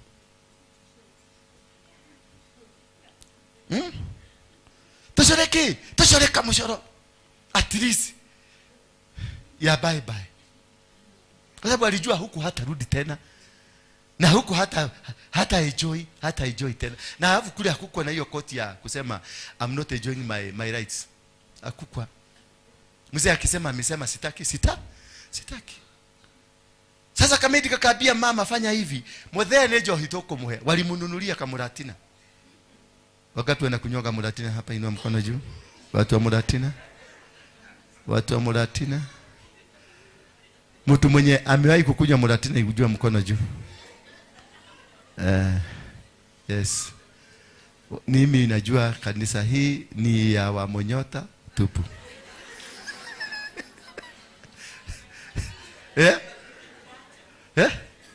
Degete kaeho. Mulibadilika? Karo, unaweza kukula kamula tina? Oh yeah. Na ukikuta watu umekaa wanakula, na niwahi kanisa wakute wakikula kamula tina? Uke umerere ugwadoma kenywa kamuratina ayo wakanitheo no gwatora no thio ngihoya yabe atu wabe ikare na ku ciaredi atu mangenywa kamuratina adu akanithe no ri ungikate aya wauga adu magwe. Mama akamwambia maid akaambia mama, wewe sasa ni tutapatia mzee kamuratina ndio akuje mara ya mwisho tu, wewe uondoke uende. Bwana Yesu asifiwe sana. Na walipatia, Mungu akiwa amepanga mipango, anapanganga mipango. Kwa hivyo musirani kamuratina. Kamuratina kanaweza kutumika kwa njia yoyote ile. Kitu chochote kinaweza kutumika kwa ajili ya mapenzi ya Mungu. Kwa ajili Mungu akitaka kufanya jambo, anaweza kubadilisha jambo lolote. Mimi si nilikuwa Mogeke. Siku na wakati mlikuwa mnaniombea nikufe. Mbona sasa mnakujaga kuniombea, kuniambia niwaombe? Si mimi nilibadilika, ni Mungu alinibadilisha. Bwana Yesu asifiwe sana. Mama akakula akapatia mzee Kamuratina maidi, akapatia mzee Kamuratina. Mzee akalewa mpaka akalala. Mama akanyemelea akamwambia darling baby, akaingia huko kwa kitanda na akajifunika. Mzee hakujua ni maidi, alikuwa anafikiria ni maidi, akajikakamua kama kawaida. Kumbe siku hiyo ndio ilibego ya Daudi ilikuwa ichomoke. Wanaweza kuwa walisema umeisha, kumbe kuna kabego kamoja kamebakishwa, ka last minute ka bye bye. Kumbe hako ka bye bye ndio kako na maneno. Daudi alitokea hapo. Jared, Daudi umeirao. Ndio kwa maana Jesse aliendelea kusema kulaani huyu mwanamke, akisema nilisema mudumuko ni mumaraya. Ino ni jagiri gware ya mudumuka. No ndimuiraga ino ni gware tarora ina ihu irarutire ko ihu. Akariye yako na ametoa wapi? Ini jagiri maraya, mimi sijarana. Kumbe usiku ule alikuwa anajipepeta akifikiria ni maidi. Baka bibi akauliza muthuri ukakora na hinya mwiki ate. Miakeno yothe nditaiguru. Bwana ni yakosho. Maana unajua ukipata gari mpya unaiendeshaga na speed kubwa kubwa. Kumbe alikuja kujua kumbe ni the same woman. Mwana alituhekesha kwa mno. Kumbe that is the time that God has planned. When God is bringing something new in you, he doesn't bring them in your knowledge. Haletangi kitu kipya kutokana na maarifa ulio nayo. Anakujanga na njia ya ujinga. Anakujanga na njia isiyoeleweka. Anakujanga na njia tatanizi. Ndio usikuje kusie kutakuwa mtu atakuona. That is why I'm telling you, wakati unajihisi you are in your loneliness, you are in uko kwenye isolation, watu wamekutenga, kila kitu kimekukataa, watu wote wamekutoroka, you are alone wherever you are, in whatever you are doing, nobody is supporting you. It is not that they don't want to support you, they have been pushed away. So wasikuje kuclaim kusema ni sisi tulimufikisha hapo. Bwana Yesu asifiwe sana. David ni mfalme wa dunia. David ni king, is a king of all the Israelites. Yeye ndiye alikuwa mfalme mkubwa ambaye kulete ile tribe zote pamoja. Kwa hivyo hangeweza kukubaliwa kuwa owned by a family. Bwana Yesu asifiwe sana. Ndio mzee alipatiwa kamunyweso na akakunywa kamunyweso. Mungu akaingia ndani ya kamunyweso, akaweka mzee akakuwa na joto, na mzee akakubaswa. Hakuelewa huyu ni ule mama alikuwa anafukuza kwa sababu amechoka. Akaingia huko akifikiria ni kisichana kile chake, akapepeta bori, akaondoka akifikiria ni kimani ni kamgashugwa. Kumbe amelima ile shamba mzee, na amewacha ile bego muhimu kwa sababu mzee. That is the hypocrisy. That's hiyo ni kitu ambacho huwa kinashangaza watu wengi. The critical part of your life is that you hujuangi wakati the seed is coming. Hallelujah. Liliaga yaroka ugetwa mujua hiko niguo etwa mujua jokeherera ugashoka gushoka ri wakora ngai ni ahetuka ugashoka kuria ngai ugoka ri gakura ithiti ni ndahetukira hau na kirandiro vakiu. Oh my God. That is the time the seed ambayo ilikuwa ndani ya Jesse, the seed of a king, the time for it to come out ilikuwa ready, na kwa hivyo lazima ingetoka. Lakini Mungu alitumia mbinu zake, akachanganya hawa wazee, akachanganya huyu mama, akachanganya huyu mzee, kisha akachukia bibi yake. Ni kwa nini alichukia bibi yake? Si kwa sababu bibi alikuwa mbaya, kwa sababu usiku huo hakusikia kitu kibaya, alisikia kitu kipya. Maana kila kitu kila kitu ni kitu kipya. Lakini kwa sababu Mungu hangetaka huyu Daudi aitanishwe na Jesse, hangetaka huyu Daudi Jesse aseme ni kiheri kwa wakati wote, alitaka huyu Daudi asiitanishwe na familia. When you are put into isolation by God, it's because God does not want any other person to claim you. Because God wants to use you. God wants to have you alone for his glory. God is a jealous God. Ni Mungu mwenye kewaru, anasikianga kewaru. Sasa anatakanga ukae peke yako. Ndio kwa maana umetengwa, na utatengwa na kila mtu. Hakuna mtu mtatembea na wewe. Marafiki wote watakuacha, wazazi watakuacha, kila mtu atakuacha. Hakuna mtu atakaa pamoja. Kule kazini utatengwa. Maana God want to use you for his glory, not to be shared by anybody.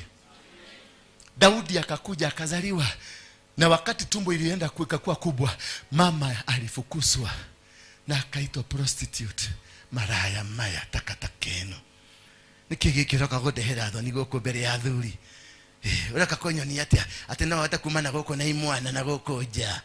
Ndahetia menyaga thuri kau awikeire maundu macio na ugaita. Wathani amenya githe gathuri niwe ni gukura kuite mbegu na tondu ti yaku ri ni ya Ngai ri gutire hingo ungiramenyire niwe waririkireria mbegu yo. Hallelujah. When God is using you as a vessel, ubebe tu mbegu. Na igwa mudu abugu wa kiria. No, nikukwambia yeke hana gitire na ndumo. Waambie huyo mtu wako nikubeba alikuwa amebeba mbegu. Na hiyo mbegu imetoka imeenda. Hello. Jesse alikuwa amebeba mbegu lakini si mbegu ya watoto wake, maana mbegu ya watoto wake wote aliwahifadhi. Akina Absalomoni, ni Absalomoni. Na watu nani mwingine? Na Abushahamu, na nani mwingine? Wote aliwapenda, wote aliwanunulia tunguo, wote alikanda wao, wote aliwalea kama watoto. Lakini Daudi alilelewa akichunga mbuzi. Daudi kalikuwa kanavukuzwa, maana nikamtoto kamalaya, nikamtoto kausharati, kalikuwa kanatumwa katika kale hivi, katika atukane na ciana iria ingi. Tondu mbegu ino ndirari yaku, mbegu ino ndirari yaku. Hii si mbegu yako, ni mbegu ya Mungu. Hauwezi kulea mbegu ya Mungu, hauwezi kutunza mbegu ya Mungu. Mungu mwenyewe anajitunzia, Mungu mwenyewe. Wewe unagira mbegu yake. Wacheni umanga. Atukisema niko hata niko nyiterera, ino ndoge nyiterera, ino niko gushina, ino ni live wire, itawaka itakuchoma. Yes. Ni mwana kata moge hata. Alafu Dorcas, unaona kama utaweza na hapa.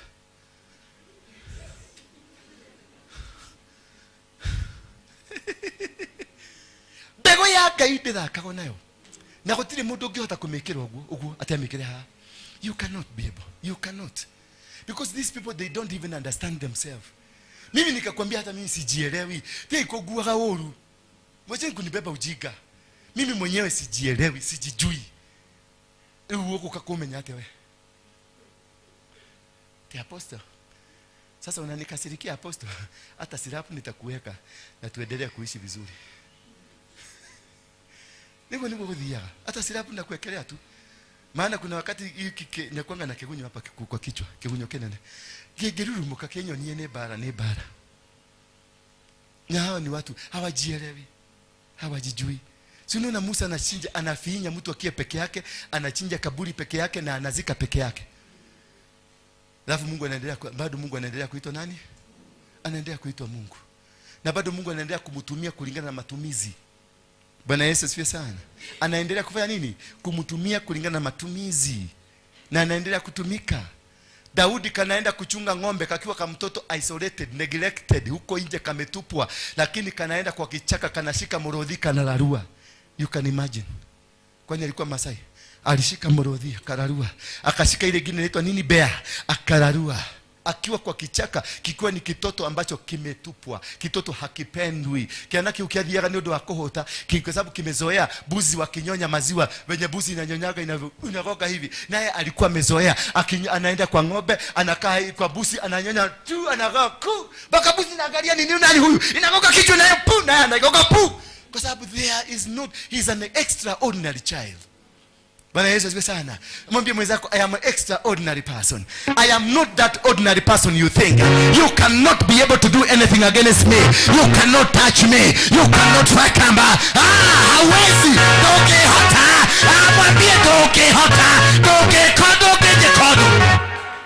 Hawezani na mimi. Hello. Hawezani. Hawezani. Mwambie hawezani. Kitoto kinaitwa Daudi. Musedi ameachilia mbegu, lakini mbegu anasema si yake na analaani mke. Hivyo ndivyo Mungu anaoparetigi. That is when the spiritual awakening is getting into you. The power of God is getting into you. When the spiritual awakening is getting into you, people do not understand what is happening around you. Na tena Mungu hatumiangi vitu ambavyo ni stahili, vitu ambavyo viko na power, vitu ambavyo vimesoma, vitu ambavyo viko sawa. Anatumianga vitu vingine, hata ukiangalia hivi mpaka unaenda kuuliza Mungu, ulikosa mtu ukatumia waroige. Kuna pastor moja aliniuliza hivyo. alikuwa na joke, alikuwa anataka kuiframe ni kama ni joke, lakini it was not a joke. It was coming from his heart. Akaniambia, Warigi umetutagasa. Mimi nimeenda Amerika, kanisa zote za Amerika zinakuhubiri. Nikapitia Radani, nikakuta makanisa ya Radani ninakuhubiri. Nikakuja hapa Kenya, kila kanisa pastor kiongea unasikia na quote dola. Yaani mpaka nikaenda nikauliza Mungu, nikukosa ulikosa mtu mzuri wa kutumia, ukaona utumie mtu kama huyu basi kama hii. Yeye alikuwa anaifanya kama ni joke, lakini he was speaking from his heart. Sasa nikaelewa muugorogo Mungu wete atia. Nikajua hii dunia niko peke yangu, hatuko na wao, maana mimi si mbegu kama wao. Mimi ni mtu tofauti. Mwambie mwenzako, mimi ni mtu tofauti. I am not like them. Mimi si kama wao. Nekio malari kwa gaya raho dhira kedu todo dire wa kirathi kiao, na dire wa rangi wao, na dire wa culture yao, na dire wa kedu diombeto tao. I am not like them. That is why they cannot be able to understand me. They will not understand you. When Yesu asifiwe sana. And you will become what you become because God has planned, and he has a good plan. The Bible says, I got good plan, not to destroy you, but to do what? To prosper you. So God is a master planner, and every house has a master planner, and every house does not look like other houses. Hello, hata ukijenga roof ina same, lakini planning ya huko chini lazima kuna kitu kitaenda tofauti. That is why we have DNA. Na DNA wanachukua kidole because nobody else in the world that has like yours. Ndio wanachukua hii eyelid ya black because nobody in the world has like this one. Bwana Yesu asifiwe sana. Ukikata nywele ya huyu na yangu ichanganywe pamoja, yangu itatolewa kando na ya huyu itolewe kando. Hello, because the DNA is different. So Daudi akichunga ng'ombe kule hakuweza, hakuna mtu alikuwa anamchukulia kama anaweza kuwa mfalme. Samueli alipotumwa, kumbuka naye Samueli alizaliwa hivyo hivyo. Naye wale Hana akajua, wakati aliomba na akajua secret ni nini, akajua Mungu is not looking for a baby. There are so many babies in the society. Alikuwa anatafuta mnabii ambaye atakuja kumwagilia mfalme. Maana mfalme ashakuja na ndio amefika, basi anahitaji mtu wa kumwagilia mafuta. Kwa hivyo wewe ndio mwagiliwe mafuta. Kuna mtu bado pia ametengenezwa. Mlikuja dunia hii pamoja. Wakati Yesu alizaliwa, John Mbatizaji pia alizaliwa. Kila kitu kiko na mipango ya Mungu. Kila kitu kiko na mipango Mungu amepanga. Usione kama uko peke yako. Usijali na hiyo shida unayoipitia. Kila kitu Mungu amepanga. Amepanga mambo mazuri, amepanga njia nzuri, amepanga jinsi utakaa kesho. Anajua kesho utakuwa wapi. Anajua kesho utafanya kazi gani. Anajua kesho wewe utakuwa na nini. Maana Mungu ashapanga mipango. Wacha kuwa na wasiwasi, wacha kurukaruka, wacha kutepetepe. Simama imara, maana God is already with you. When he was katika kitabu cha Isaya, wakasema kutazaliwa mtoto, na mtoto huyo ataitwa Emmanuel, kumaanisha Mungu pamoja na sisi. Pia kulisemekana kutazaliwa mtoto ambaye atakuja kuleta huyu mtoto katika ulimwengu. Bwana Yesu asifiwe sana. Don't worry, you are not alone. Tell your neighbor, I'm not alone. I am selected for the purposes of God. That is why I don't look like you. Ndio unaonanga macho yangu moja imekaa kubwa na nyingine imekaa ndogo. Because moja ni ya kuangalia wajiga na nyingine ni ya kuangalia Mungu. Bwana Yesu asifiwe sana. Mwambie hivyo. Ni wewe nasemea. Mwambie ndio unaonanga macho yangu moja ni kubwa na moja ni ndogo. Moja ya kuangalia ujiga na nyingine ya kuangalia Mungu. Yes. And that is why you never understand me. That is why you will never be able to understand the situation of God. Because the plan of God is totally different from human being. Yesu akizaliwa naye Jona mtakatifu mbatizaji alikuwa anazaliwa. Yesu akiendelea kukua naye Jona anaendelea kukua. Mpaka wakati ule ulipofika, wakati wa kupokezana vijiti. Maana mmoja ametayarishwa kupokea mwingine. Mmoja ametayarishwa kwa ajili ya mwingine. Na mwingine ametayarishwa kwa sababu ya kazi nyingine. Kila mtu hapa ako na safari yake, ako na njia yake, ako na mipango yake. Nobody is here without a plan. You are here with a plan of God. And that is why God has preserved you. That is why God is working with you. That is why they cannot be able to harm you. That is why you cannot die. Bwana Yesu asifiwe sana. Until ule ambaye ulizaliwa kwa sababu yake akuje. Sasa hiyo ukiona amekuja, anza kupanga safari. Maana wakati John Mbatizaji alipokutana na Yesu, safari yake ilikamilika. Halo. Mimi nilienda mlima Kiabudia nikapatana na huyo mzee. Safari yake iliisha.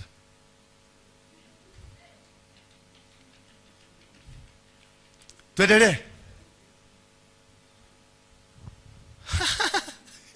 Mtu amesuka. Wewe unajua kwamba mimi nimemkataa. Halo?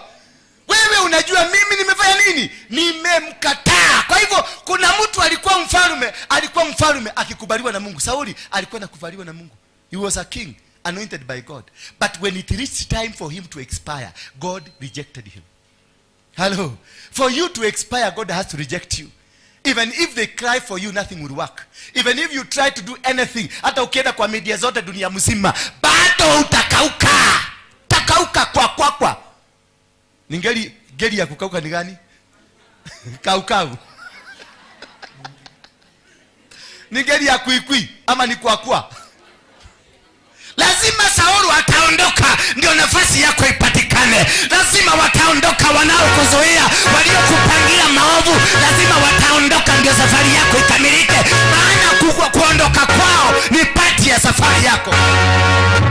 Kwa hivyo usije ukababaishwa na watu wakakwambia ati watakuzuia, watafanya nini, watainua madhabahu. Wacha wainue na wajiinue wao wenyewe. But if it is in the process of God, nobody can be able to stop you, because the awakening, the power of God is in you. Yeah. Tameza mawembe. Sasa huyu ametoa hapa kwa nini? Oh, ni murasta wanataka kuona. Na mjue murasta ako sawa. Second time in church. Wewe si tuweke ameka ati. Kaini na hizo ma-TV zenu.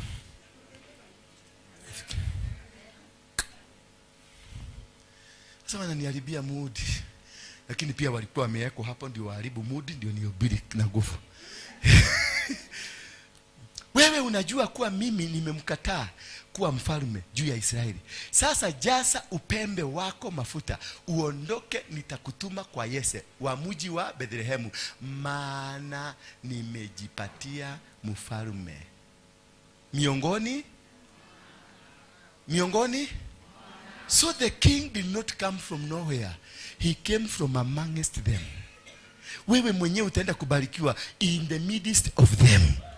Katika hiyo hali uko nayo, in the midst of them, katika hali hiyo Mungu atakukumbuka, Mungu atakukubali, Mungu atakusaidia, Mungu atakuinua. In the hali, katika hiyo hali, katika umaskini wako Mungu atakuinua, katika kudharauliwa kwako Mungu atakuinua, katika kuchukiwa kwako Mungu atakuinua. Wewe katika hiyo hali, wewe utainuliwa. Watawachwa waliosoma, walio na madigrii, walio na maprofesa, watawachwa nje. Wewe utaingia, utaangaliwa kitu ambacho watu watatafuta kwako hawatakiona. Watajaribu kujiuliza neke yato mama Mushagore, kumbe hakuna. Wanajaribu kutafuta, ni elimu hana, ni akili mingi hana, ni pesa hana, ni mume hana, ni mke hana, kiyanoro ogwo. But I don't know, we cannot understand how they chose him. Because you are not human, you are a seed. Hallelujah. A human being is not a seed, but a seed is a human being. Hallelujah. Oh, tuendelee basi ya hiyo nyingine. Tuendelee, tumeona ana hapo. Verse 2. Hata makena kameonete. Okay, hello, na tumeko salamu. Samueli akasema, sikiliza sasa. Mungu ni mjanja na anakuanga na ukora wake. Mungu si kama wewe. Mungu anakuanga na ujanja. Alimwambia Daudi, alimwambia nani? Alimwambia Sauli. Akasema nitawezaje kwenda huko? Anaenda amenya mudo shuria muru. Kama Sauli akisikia habari hiyo, kai Sauli ageigwa re guguthia atia, muthuri wakwa ageigwa re guguthia atia, mke wangu akasikia, kutakuaje? Hapa ndio inatakanga unasimama na Mungu na unasema hii nitafanya, wapende wasipende, nitakaa, wapende wasipende, nitaenda, wapende wasipende, sijalishwi na nini wanasota. Chochote wanachokipanga hakiwezi kupangika. Mipango ambao wanapanga kunihusu haiwezi, maana niko na Mungu.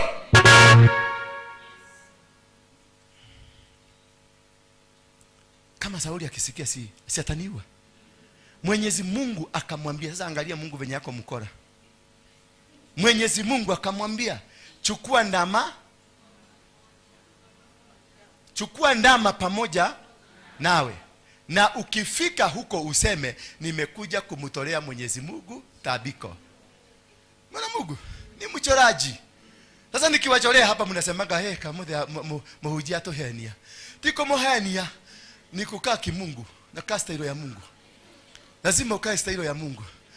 Dako hora dafurao dako hena henia dako joke kuikie jari. Well, relax. Dekata gai. Nimefanya kama nani? Nekiria ajirite wono kamre kioke. Wa muigerera guoko ni ugu. Mukinyithie farafarathi. Verse 3. Okay. Tego niguo wajekire. Mwalike Yese. Unaona mpango ya Mungu. Mungu anakuanga na mpango. Tia wikara gorogwa ate ngati ni uhahithirio ni wekerirwo hehoda. Kama Mungu kira mukora ta Ngai. Ngai ni mukora. Na mshori. Alimwambia Joshua, ukifika Ai, peleka watu mbele na wengine kule nyuma. Hao wa mbele wavizie, waende ni kama wanataka kupigana na wao, kisha watoroke. Na wale wako nyuma waingie kwenye mji, wateketeze wote. Ni plani ya Mungu. Ngaitika limutawe. Mwalike Yese kwenye tambiko hiyo, nami nitakuonyesha la kufanya. Utampaka mafuta kwa ajili yangu mtu yule nitakaye kutajia. Halo. Kwa hivyo Mungu anakujua mpaka jina. Wewe ndio mwagilio mafuta, lazima jina lako likuwe kwenye register. Sasa wacha kukimbilia mafuta ambao hauko kwenye jina. Atendeda moto akaideda ojitereria maguta mariko. Meha. No. Jerai. Niambie meha. Mwene niwe mwene mafuta. Ngai niwe mwene mafuta. Mungu ndio mwenye mafuta. Ndio nani? Ndio mwenye nini? Ndio mwenye mafuta. Na amemwambia mimi mwenyewe nikitaja, mimi nitakutajia ni nani. Mimi niko kwera no. Mimi ndio nitakwambia. Kwa hivyo kule juu jina lako limeandikwa. Ukiona kimutu kama hiki kimesimama hapa mbele yako, ni kwa sababu jina liko kule mbinguni. Wewe umejaribu kuandika maregister yako, umenitafuta kwenye register yako, hauwezi kunipata kwenye register yako, lakini kule mbinguni niko kwenye register. Mwambie mwenzako, mimi niko kwenye register ya mbinguni. Ndio kwa maana haunionangi, ndio kwa maana hauonangi uongozi wangu, ndio kwa maana huonangi mafuta yangu, ndio kwa maana huonangi utajiri wangu. Ndio utanyonaga tukiandiketo toi hamwe, nikiandiketo mafuku mago kothi. Sijaandikwa mavitabu za hapa duniani, nimeandikwa kitabu cha mbinguni. Maana mimi si wa hapa duniani, mimi ni wa kule mbinguni. Kwa hivyo jina langu halikuandikwa hapa. Jina ya watu wa chini ndio ilipelekewa watu wa chini, lakini juu kitabu cha watu wa juu kiliandikwa watu wa juu.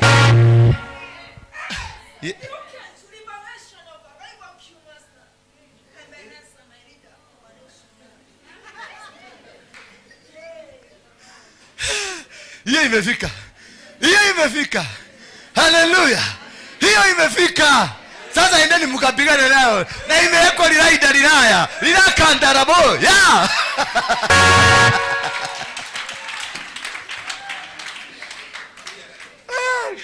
Laini nikilia.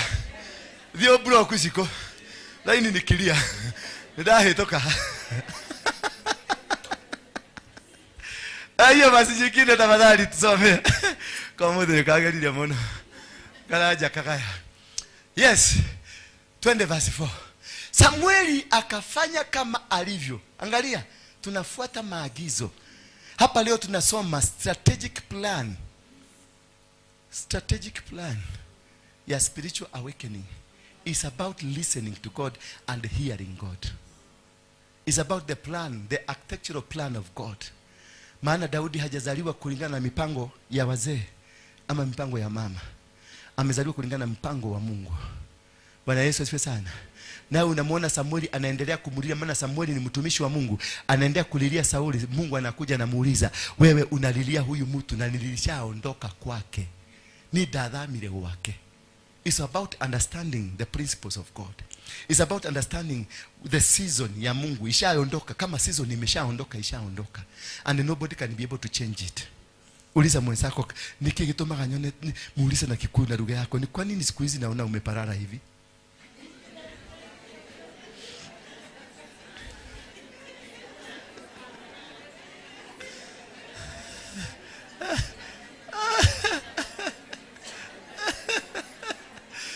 Amekwambia ni kwa nini?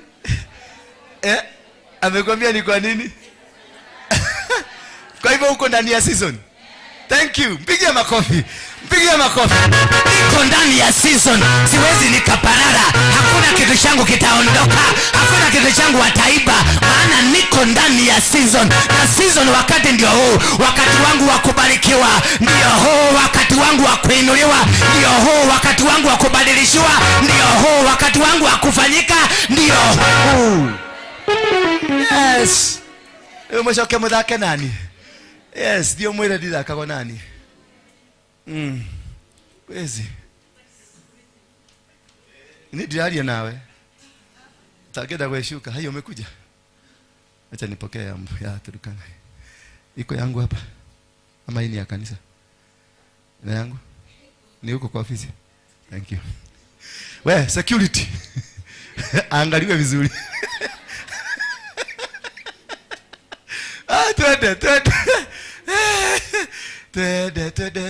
Twende Sayuni twende.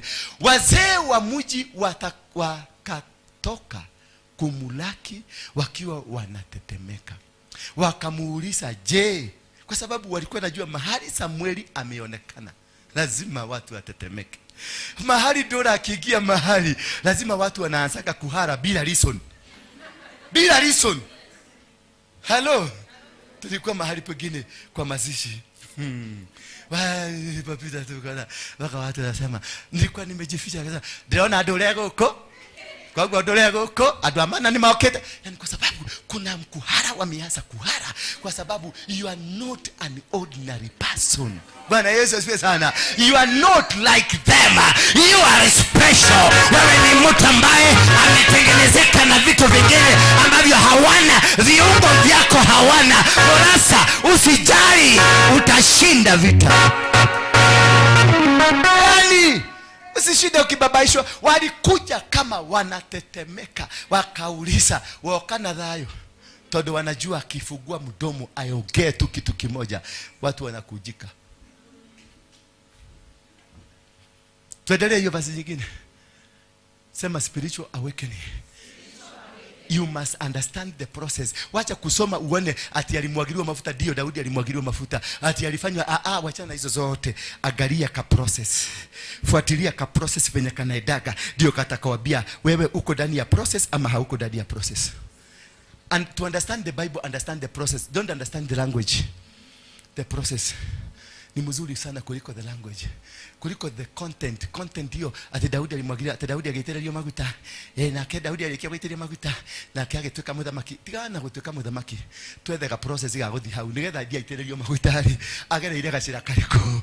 Bwana Yesu umenye ni abete akaregwo nyina geto mumaraya Ngai yegetwo ni mumaraya nigethe kirakomire nake kiramuhira ihu kiracoka kiramwita mara tondu gitire ameririkana kiraheirwo Chang'ana bangi. Wewe mzee alipatiwa Chang'ana bangi bali ya Kigali. Kigali iko namna gani? Bwana Yesu asifiwe sana. Umerudi? Anaitangwa gari kubwa. Ni rafiki yangu. Yes, tuendelee. Samueli akawaambia, nimekuja kwa amani. Nimekuja kumtolea tambiko Mwenyezi Mungu. Sikiliza ukora ya Mungu. Mnanielewa? Lakini anajua kukupanga, anajua kukuficha. Kwa hivyo wewe jiachilie kwake, atakuficha kwake. Jiachilie tu, wachana mambo mingi, wacha kuhangaika. Mahangaiko na mahangaiko.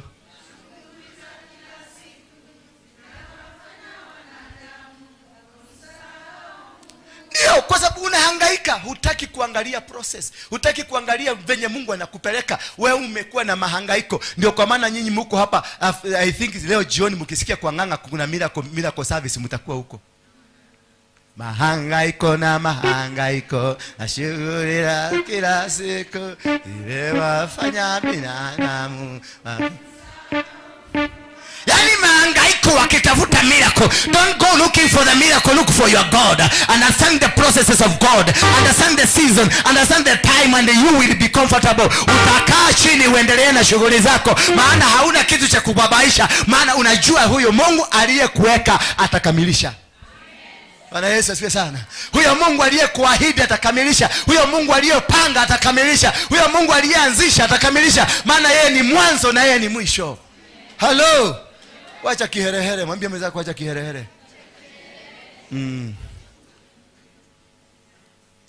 Kwani hawa watoto mwalimu wa nasari yako wapi? Yes, tuendelee hapo. Tudie na mbele. Akamwambia Mwenyezi Mungu amesema jitakaseni wenyewe. Halafu tuendeni kutoa tabiko. Samueli badala, unaona sasa yeye hakuwatakasa because mission si yake, si yao. Akamwambia jitakaseni wenyewe.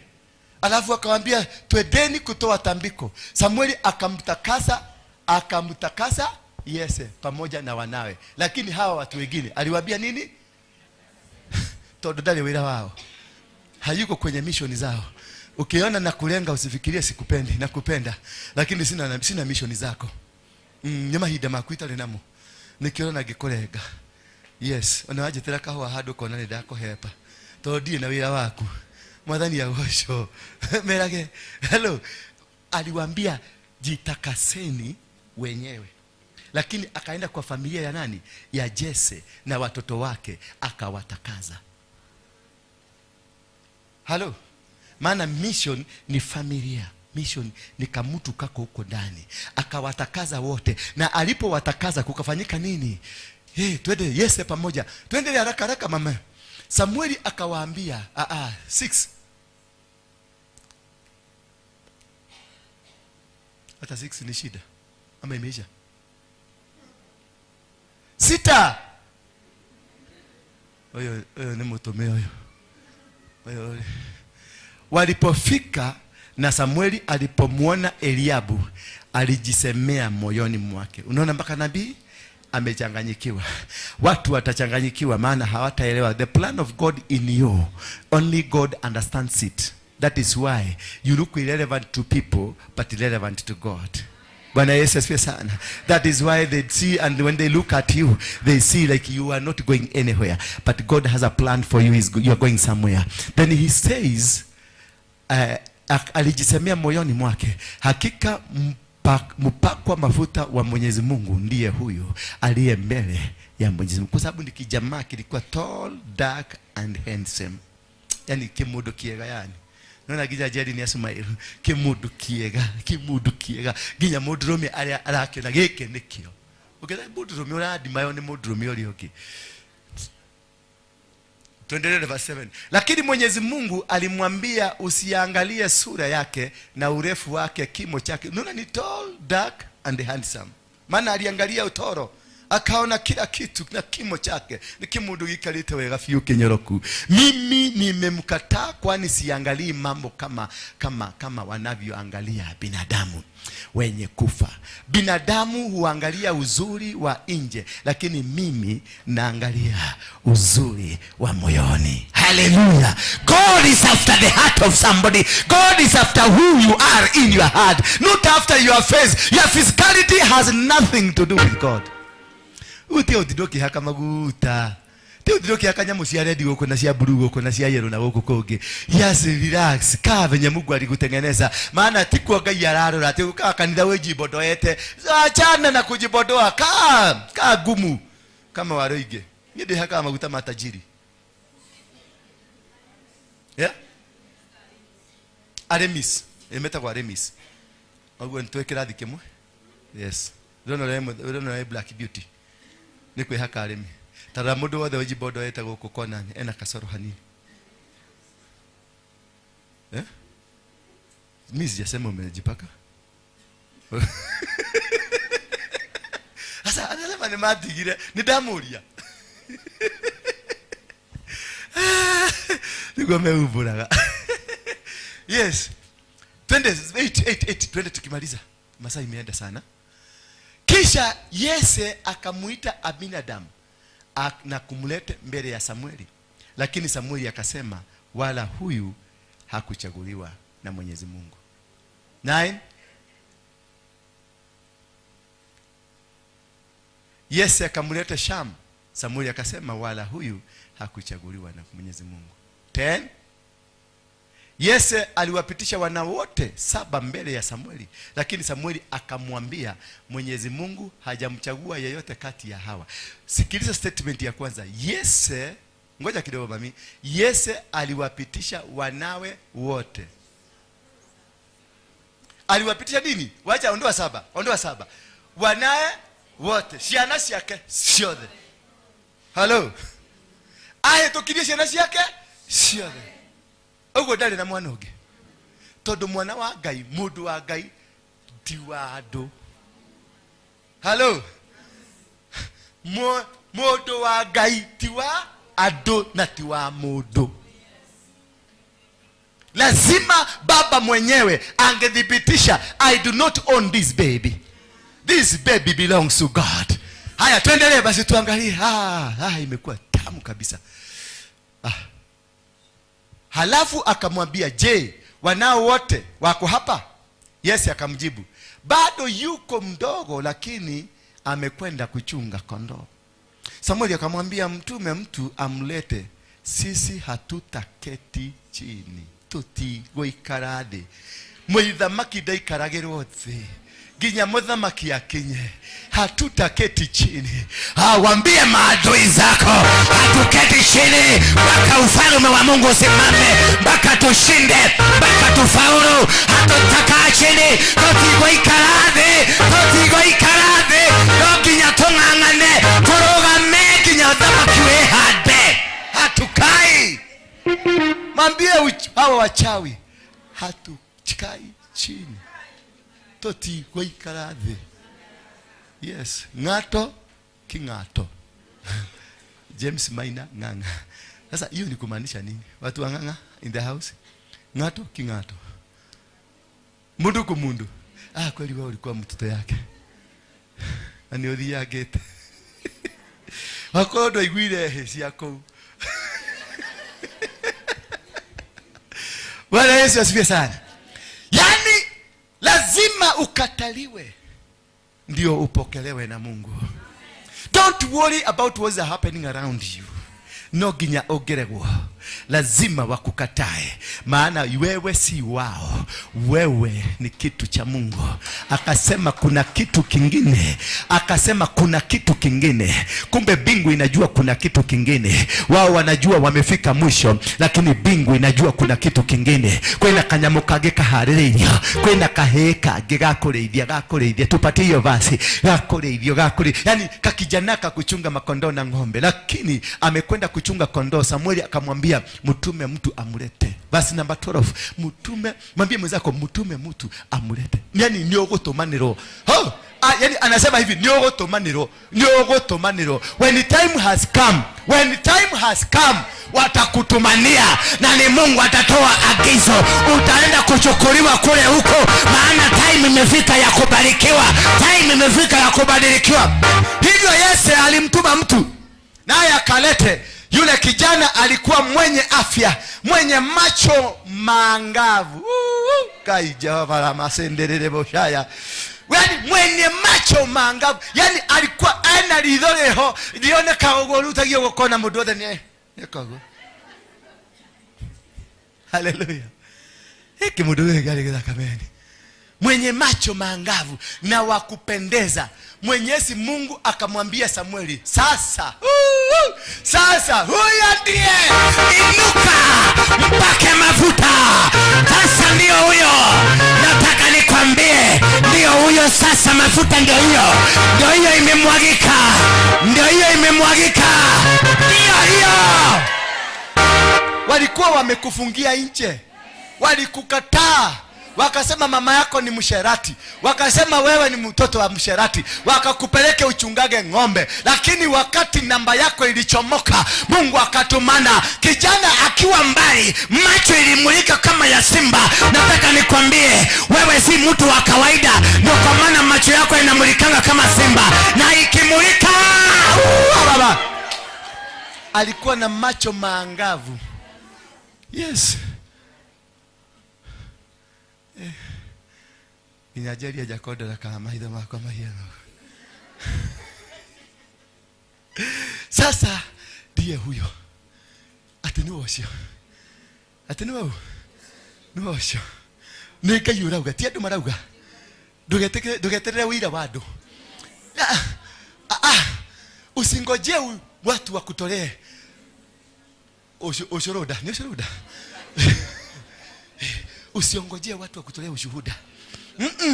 Mungu mwenyewe atasema ndio huyo. Wewe kwa watu haukuwa unapatikana, lakini Mungu atatangaza wewe. Mungu ndiye atakutangaza. Mungu ndiye atakutangaza. Wachana na binadamu, wachana na hao wengine wanaosema. Mungu mwenyewe ndiye atakutangaza. Mungu mwenyewe kaiwe mwenyewe ndiye atakutangaza. Atasema ndio huyo. Watu wakienda kusema ni ati nitatakaswa, mimi nitakuwa habaika nyang'au. Ongojea Mungu akuinue. Ongojea Mungu akuinue kwa wakati. Bwana Yesu asifiwe sana. Wale tumekuwa nao safari hii kutoka kule Jericho watakwambia historia. Kuna siku tulikuwa speaker moja tulikuwa tumepatiwa na kakijana kanaitwa Igi. Kalikuwa anakuja, tulikuwa watu 7, nilikuwa nahubiri. Mpaka kalikuwa kamenipatia ile microphone hapa. Yaani kuhubiri na microphone hapa nilikuwa najihisi kama TD Jakes. Mpaka nilikuwa nahubiri nikiweka mkono hivi kama TD Jakes.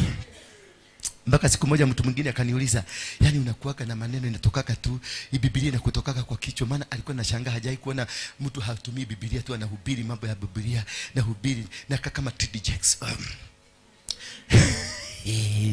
Sasa kuangalia hivi unaona Igi kameingia. Kana kuja unafikiria kamekuletea Big G ama peremende ndio tengeneze mate. Kana kuja kanaambia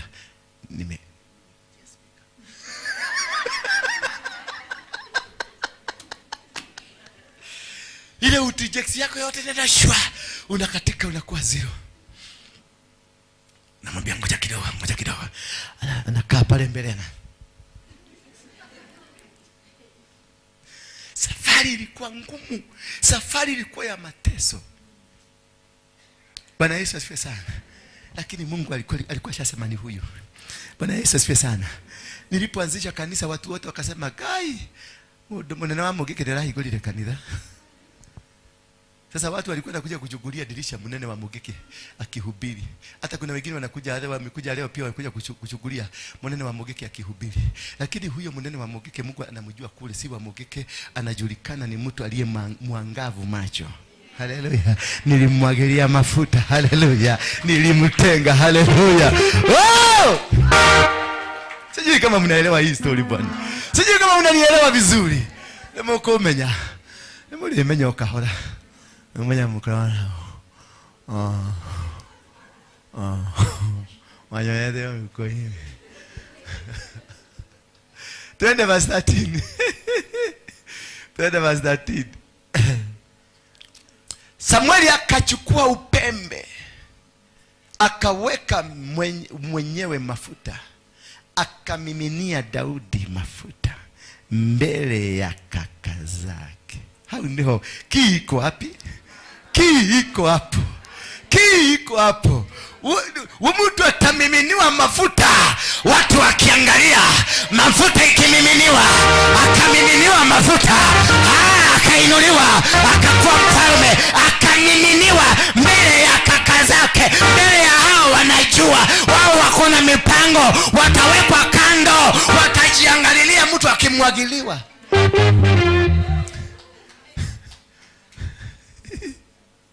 Yeah? Wale walikuwa na muscles, walikuwa na bicep, alikuwa anafanya hivi, unaona manyama zinajiinua kama fuko, na 6 pack na 7 pack. Kama mtu kakakuja kamezoea kukunywa maziwa ya ng'ombe huko kwa kichaka, kaoga kataja huko na kameliga tu lekauma kamenyelete kuoka kasema nagie na huko kakashamukia akalia. Bwana Yesu asifiwe sana. Nadiaga na noge. Wangapi walibeba noge? Wangapi wanajua noge ni nini? Wangapi wanajua noge ni nini? Karodo noge nedo. Walibeba noge. Na waru hapo ndani. Zinaenda zikiiva. Pole pole. Kakijana kalikuwa kanabeba noge. Wewe unabebaga, wewe umesoma, unajielewa, unajijua, mambo yako ni mazuri, lakini noge ndio itamalizia kazi. Kama Hivyo kaigwa yoyo. Etwalekia. Yeah?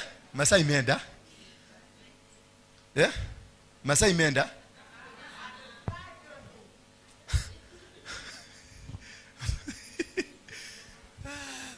Sikiliza.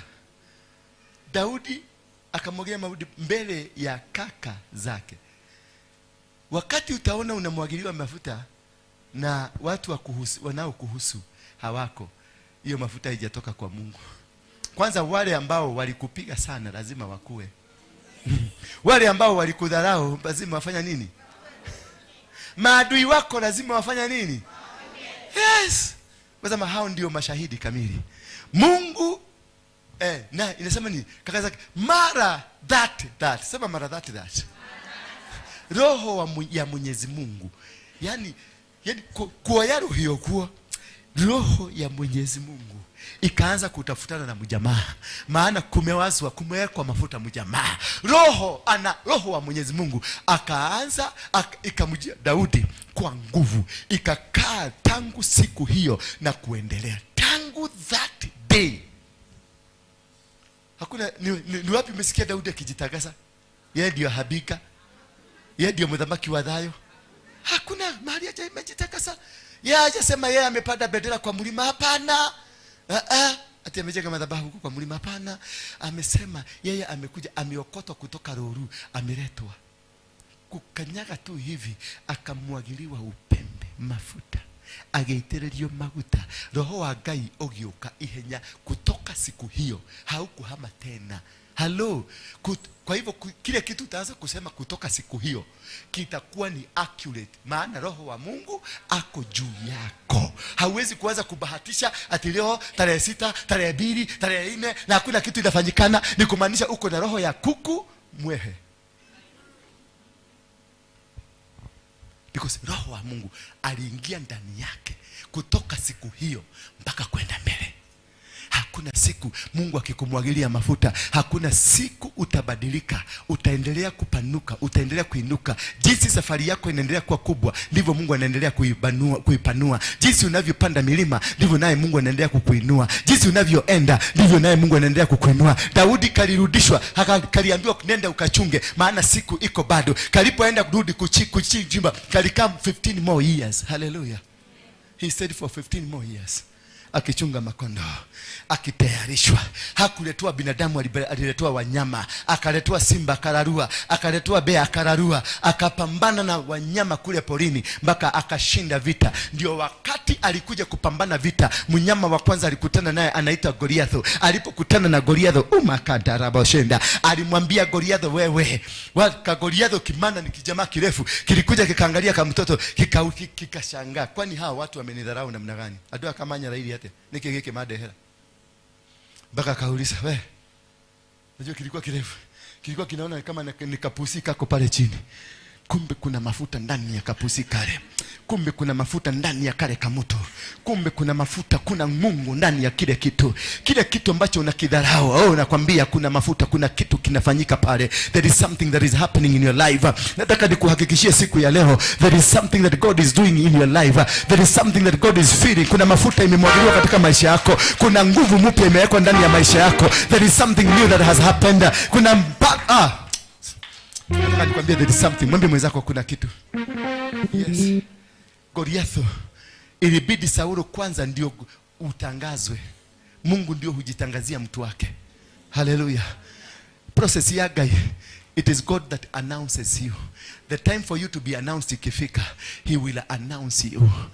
Then akaweka mtu anaitwa Sauli ugonjwa ambao ulihitaji muziki. Ulimaisikia ugonjwa ambao inahitaji muziki? Yani Ngai yako ikira kiodo, yani kifani kiodo strange. Kiodo strange, sema strange. Kimodo kiu gikugiaga gigwikiro kiodo strange. Kimodo kiu kiruaga na gigwikiro kiodo strange. Utawekwa kitu strange, itashangaza. Maana Sauli aliwekwa ugonjwa ambayo inahitaji kinumbi. Hallelujah. Na sasa hiyo kijana ndiye anajulikana. Mungu kumbe bado anatayarisha. Hii siku anaitayarisha mbele. Alianza kuitengeneza 15 years ago ya kinumbi. Wadede. Kwa nyune nako witone mala Leo wadieko. Ndio Nairobi. Wangapi wamecheza wadede? Wangapi wamezungumziwa na wadede? Bwana Yesu asifiwe sana.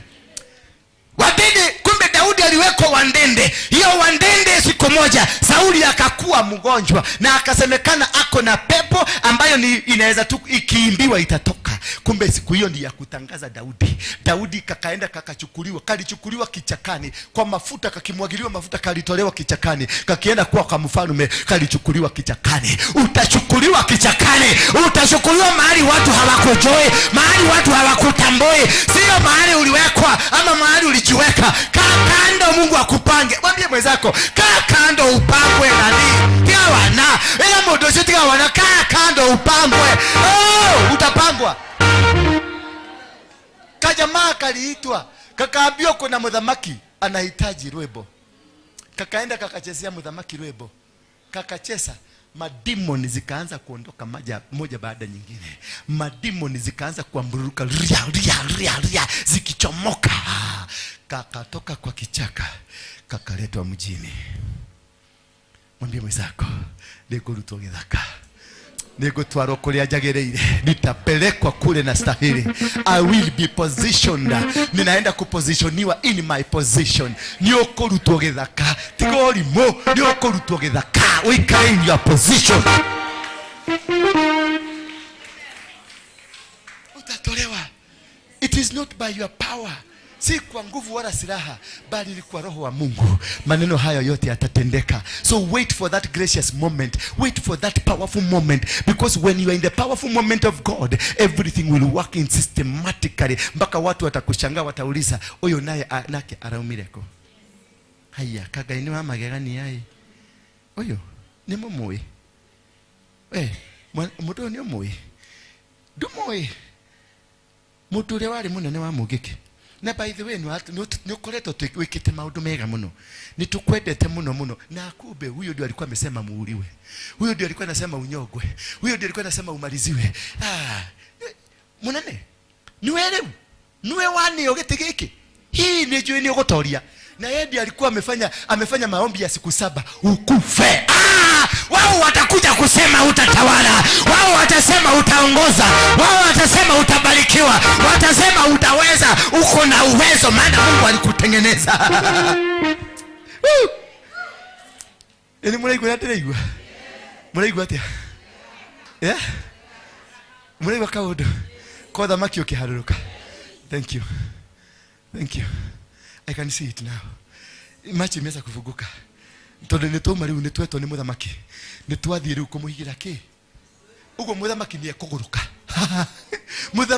Muthamaki huyo naye kutesaka ataguruka. Na atahitaji your lullaby. Sweetie.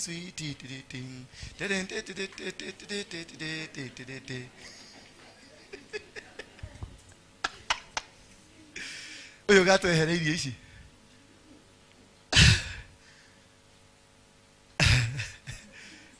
Twende hiyo ingine.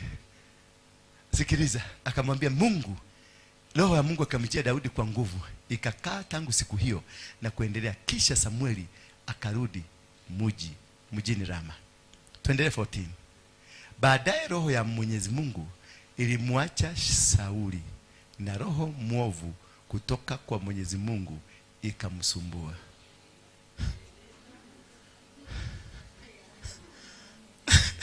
Look, rasta, kile kugiaga niki.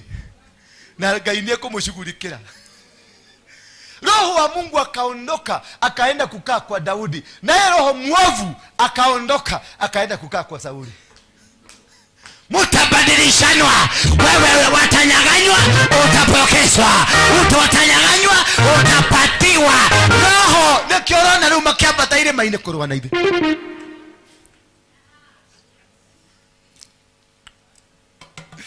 Tuthie na mbere. Asese netumwe. Twende verse 15. Ndipo watumishi wake Sauli wakamwambia, tunajua kwamba roho mwovu kutoka kwa Mungu anakusumbua.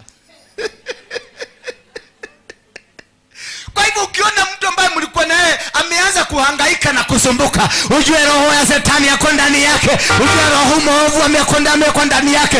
Achanganyikiwe ndio uweze kubarikiwa, achanganyikiwe. Na unaona wamechanganyikiwa, wanazunguka hapa na pale kujaribu kukufunga, lakini hawataweza.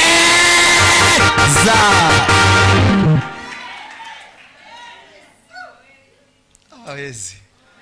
Tapu mwenzako mwambie hawawezi. Yani mwambie hivi tu, mwambie God has done it. It is not my work.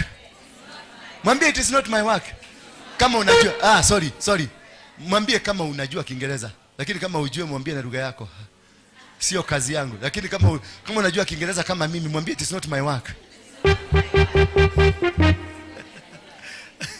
Tuwela wako. God has done it. Yes, God has done it. Nega yuraru atinie. Yeah. Uragi ukiraha. Nie, it's not my work. Yani roho kiuma haha wa Ngai ukiingira haha.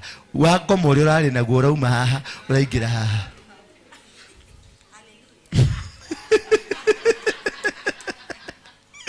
Yani roho ule wako morali naguo wa Ngai urauma haha wa Ngai uroka haha. Wako muri urari haha uroka haha.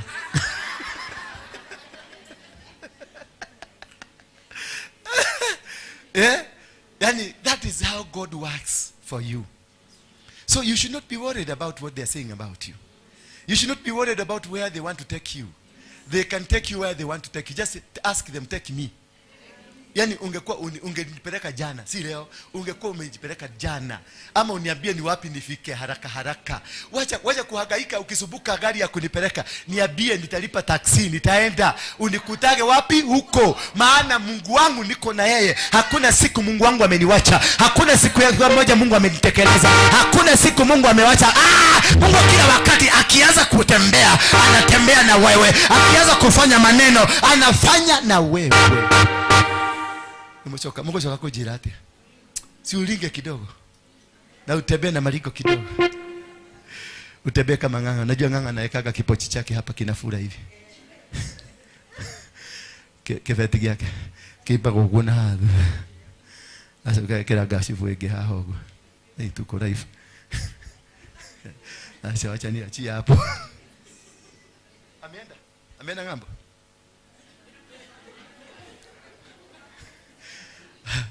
Atachukua huyo mzee ni mkali. Ulimwona akipiga Murkomen mishale? Alipiga. Alienda na hii. Murkomen na watoto wako. Kaajilia. Akaajilia. Sasa hiyo amevaa kigunia amekaa. Amekaa Herode. That is my spiritual father. I admire him. I love him. Naweza taka kukaa kama yeye. Nganga. Si uniachie baba wewe ndio upumzike. Niache nikuwe na vituko kama zako. Mwadhulia sio. Nampenda sana. Anasema nini?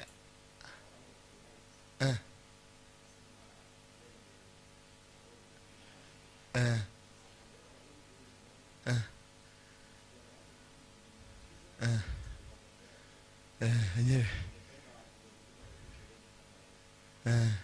Si akuje basi asemee hapa.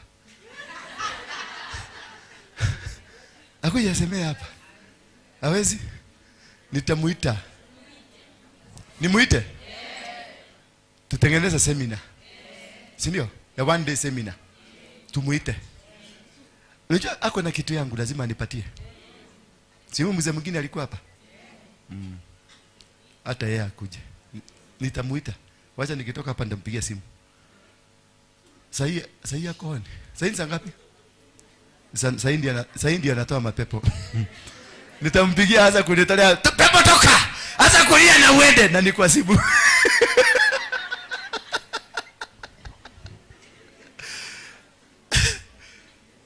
Yaani huwezi kulinga ukiwa na baba kama huyo.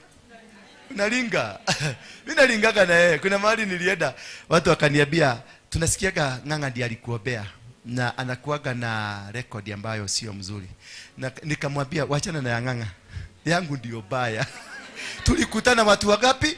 Wawili wabaya. Kwa hivyo kama unanisikiliza msikilize tu, maana mimi ni mbaya kumuliko. Niliona alikuja mkia akanyamaza akaenda pole pole akaenda. Yes. Tupatie hiyo rais nyingine. Tukinyetaka. Sasa Bwana wetu, amuru watumishi wako. Tusome 6:15 tuambatanishe. 15 kwanza. 15. Najua ndipo watumishi wake Sauli wakamwambia, tunajua ya kwamba roho mwovu kutoka kwa Mungu anakusumbua. Kwa hivyo kutoka kwa Mungu kuna roho ya uovu inaweza kuja. Tuendelee 16. Sasa Bwana wetu, amuru watumishi wako wanao kutumikia wamtafute mtu mwenye ufundi wa kupiga kinumbi, na huyo roho mwovu kutoka kwa Mungu atapokujia, mtu huyo atapiga kinumbi nawe utapata nafuu. Yani God can do anything to announce you. God has every plan. Do not be worried. Hiyo position huko kaa tu, relax on that position. There is something God is doing. Kuna kitu Mungu anafanya. Na hiyo kitu ikikamilika, niko ruga. Hiyo kitu ikikamilika, nataka nikwambie ndugu yangu, they will be shocked. Maana sasa preparation ya kuleta Daudi imeanza. Watumishi watakuja watamwambia ya kwamba si utafutua, amurisha watu waende watatafuta mtu anajua kupiga kinumbi, na yule mtu alipatikana ni nani? Ni Daudi. When God has a plan for you. Bwana Yesu asifiwe sana. Wakati Mungu ako na plani yako, sijui ni nini nawahangaishanga, sijui nini nawasubuaga. When that season comes, when that moment comes, nothing can stop you. You will make it. You will conquer them. Utawashinda. Bwana Yesu asifiwe sana. Sasa ni Daudi anaenda kutembezwa ikulu. Sema ikulu. Ikulu, anaenda kutembezwa ikulu na kinembi. Kinanda kinakupeleka ndani ya ikulu. Yes, that which you are holding. Musa alikuwa na kamuti. Daudi alikuwa na kenobi. Wewe unakuaga na nini? Yeah. Ni gorowa na mudhegi. Tuendelee. Mami tuweke haraka. Nitafutieni, naye Sauli akawaambia ni watumishi wake, nitafutieni mtu huyo anayeweza kupiga kinumbi vizuri, munilete. That is how God prepares. God does not use formula ati 2 by squared. Ati zinc plus what comes to this. Ati yellow plus white inaleta hii. Hapana. Basi namba 18 inasema namna gani? Kijana mmoja miongoni mwa watumishi akasema, nimemuona kijana mmoja wa Yese. Nimemuona. Ninyonete mwanake omwe wa Yese. Halo. Wa mji wa Bethlehem. Kijana huyo ana ujuzi. Dirikana ni kamundu gago kama gago ikara na ng'ombe. No ni gaitererie maguta. Bwana Yesu asifiwe sana. Anajua anakupiga. Huyo kijana ni shujaa, ni hodari wa kupigana vitani. Kwa hivyo wataanza kukudescribe huyu. Watasema ni shujaa, watasema ni hodari wa kupigana vita, ni mtu mtanashati. Hebu jiangalie uone kama uko na hiyo quality. Ama wewe ni mtu wa kupatiwa kazi unaanza kujikuja. Hebu jiangalie, wewe ni mtu wa kuhewa ile ukaja wekoja. Ukaja washokia mafuku. Kiwa nenda washokia fukulele. Nenda washokia kena. Nenda kuruta iro yone ndiraigwa guoya. Lazima ukue na nguvu. Maana Mungu amekufanya hivyo. Gainua gotwete uguo. Ate ndoigwa guoya. Yani ukiamua ni kutagasa. Walienda wakamutagasa. Kimwana kiu gitire itheru.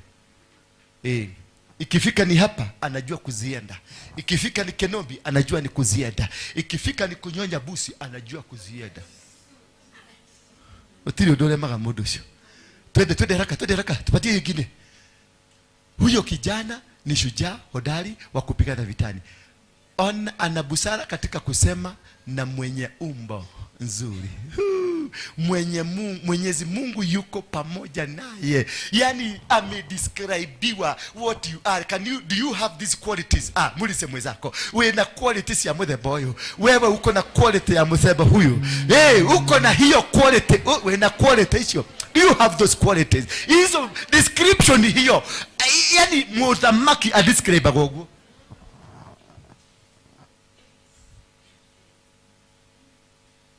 Si ungeenda kwa CID. Najua CID ndio wanageuzaga jido hivi kuangalia kama point ina sink. Yes, imeingia mpaka macho ikapiduka kama ya Kenobi. Tuendelee.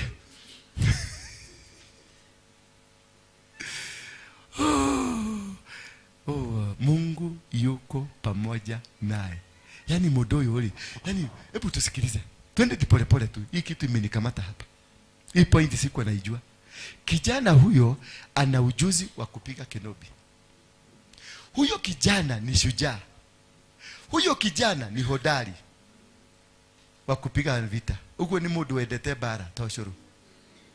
Ana busara katika kusema nioe kwaria. Na mwenye umbo nzuri. Haya. Na Mwenyezi Mungu yuko pamoja na yeye. Kai. Tarara mundu ucione kanena quality icio ucio mwiriganite nake. Hatire.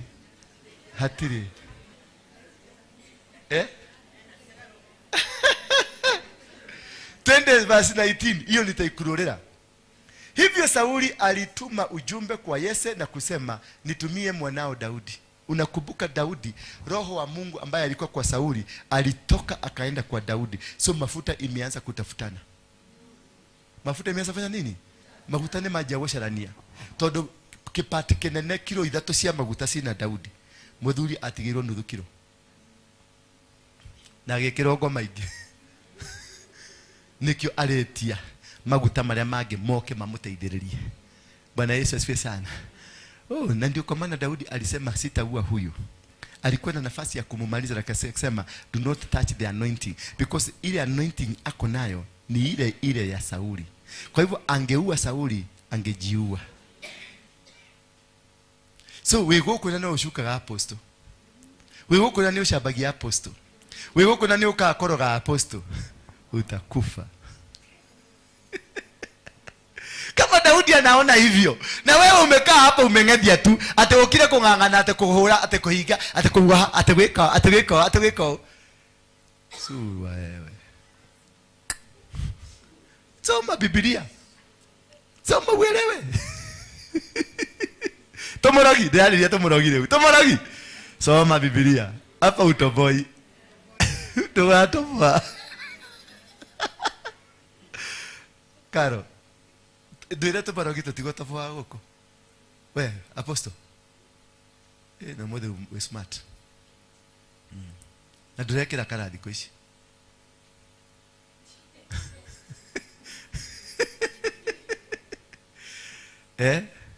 Na nataka mufanye mpango. Siku moja tuende Thika tukaombe Thika. Imekamilika. It is now waiting for you. Yule mama alianza hapo anaitwa Nase. Si mnamjua? Alikuwa amesema haitakamilika. Haitajengwa. Iko wapi? Haya. Wow. Yakio. Wow. Libashanda la boseri andaya. Kinya dadhioma. Laini iko sawa. Ule ni murako? Wagi sisio? Kai. Yumulikira nyumba isisio. Glass house. Yumulechiragia ate mulionaga ate riu kai. The tinted. Riu mukaigirira haria. Mundu mutikegore rori tuite maguta kiria haha mahiga haha kuria ndekana rori 10 na rori imwe ni ciringi 3,000. Ngiri 3,500 muti mundu akiruta 3,000 tuite rori 10 hau ni 60 tu. Wena cio mwisho tweterere nginya mwisho ndio buri cio turehere wewe weterere mwisho turenda guita rucio bavade ni watu hegiri dato niko hoya ndirahoya tigo ko intimidate ni ukuona rucio ndogiona ndagitari no wana rucio ngiri dato na matano tarugama na iguru no ungiona ngiri dato na matano turenda ngari 10 tu tuite hauja rugame mundu ungiona ngiri dato na magana matano rugama Mundu ungiona rugama na iguru nikiwe uko ti Catholic uko ni wa komanda umenya no umire Catholic. Mundu ungiona ngiri 3,500 just tunataka 6,500 na ukiweza mbili sawa hatuwezi kataa pesa. Wewe ni ngapi? 12,000 ama 13 ni 13 6,500 ni 13 ni 13 sawa. Wewe ni 13 yeah 13 wewe 6,500 wewe 6,500 wewe hata wewe ni 6,500 si 13 wewe 6,500 yeah 6,500 6,500 oh, kwa hivyo ni 1 2 3 4 5 6 8 10 si ndio 11 zimetosha. Muone Joel pale tukimaliza, muone Joel pale.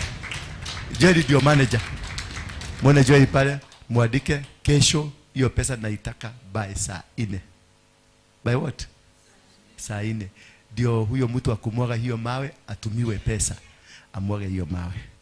Alafu Wednesday ama Thursday mtu atapatikana, tuende tukalute dhahu, tuende tukatoe dhahu, si ndio? Yes, it is nice place to be. Yes, Grace, thank you for the work you did. Simama tu watu wakupigia makofi. Huyu ndio alipambana na soja na polisi. Yaani ulitishiwa mpaka polisi ulisimama. Did na DCI. Oikale iro nginya gatwara polisi. DCI. Alikwenda iholetie. Uchawi haitabui DCI. Uchawi haitabui. Hao ndio walienda nikawatuma kabia sasa bomoeni kubomoani kwa nyuma yenu. Wakapelekwa ndani na huyo mama. Ati kanisa isije na ni founder member wa hii kanisa. Ni rafiki ya Karo. Agetekea mbele. Bwana Yesu asifiwe Karo. Waita wazaliwa. Usijue cheza na wazaliwa. Founder members. No makoko nyoke. Lava taraga igwikana na mafounder. But they are the best people. I love them. Bwana Yesu asifiwe sana. Tusimame kwa miguu yetu. Ndaigwa message yo ni aregwa fua. Ndio mutiri na sadaka. Na sijalipa stima. Na sitarudi tena kuambia sijalipa kitu. Mnajua kukuja kanisa hii nyumba in rent si yangu. Si mnajua hivyo? Si mnajua hivyo? Kwa hivyo ukikuja unaweka pesa kando ya rent.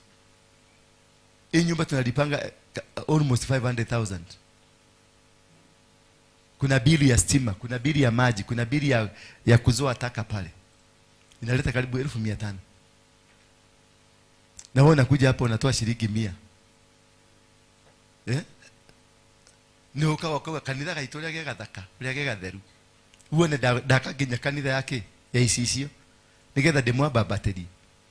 Sasa mimi nimepata kibali ya kujenga. Halo, unajua ni kwa nini nilingangana na Thika? Ilikuwa imeshindikana 1 year, nilikomboa hiyo kiwanja 1 year.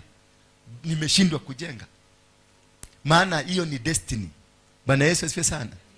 Hiyo ni destiny. Hiyo ndio ile kitu unatafutanga kujua kama Mungu amekukubalisha kumjengea madhabahu. Nimejenga, nikumaliza tu kujenga hivi wenyewe wakakuja wakaniambia tunataka kukuuzia kiwanja. Nikarudi mfuko nikawapatia deposit.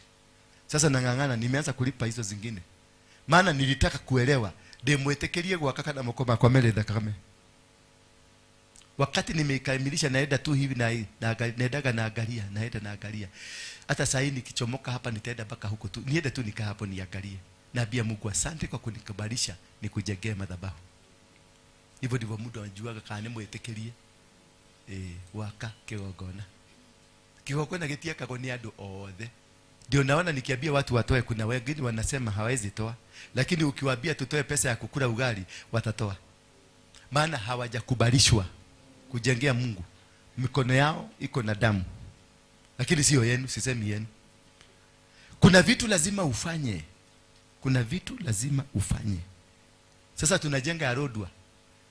Halo, tunajenga nini ya Lodwar? We mami yako mtu wa Lodwar ametoroka. Ejoko mata ameenda wapi?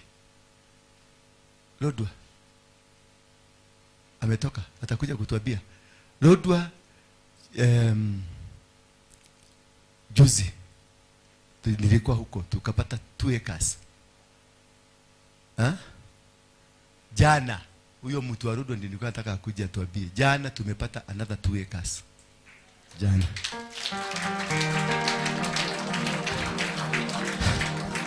Na nyuhano uko mamu ikarete orogo mumete ugo takeria. Wacha nikwambie, God is doing something. God is doing something. Uko nini tumepata? Kamuru. Uliona hiyo shamba? Tuliona Joska. Hiyo ni kanisa ingine, Joska. Mashamba zinakuja. Oya alia Joska. Akili kiorokire. Nigetho tuke pastor ku. Ndio wa Joska. Yeye ni mshirika number 1. Mwana mukagu hau maji hau. Ainuliwe mulinywe. Ainuliwe bana wa majesi. Ainuliwe.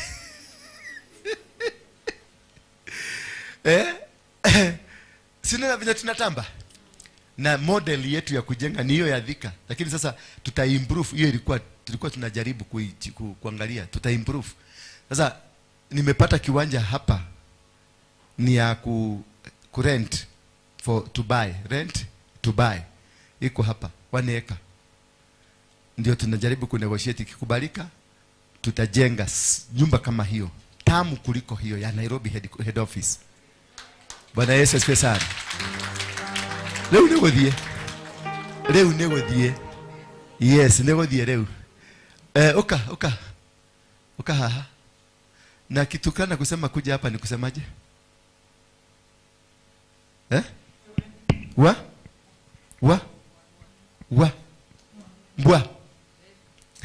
Mbwa. Sasa namwambia tulipata eka 2 za kanisa Lodwar. Tena tumepata ingine ngapi? Ni karibu eka 1. Thank you. Simpigie mama makofi. Yaani kule wanaenda kuenda. Nyinyi hapa mnaendelea kukibisana. Ni shamba. Simuliona ile shamba ya Apostle alikuwa anasema.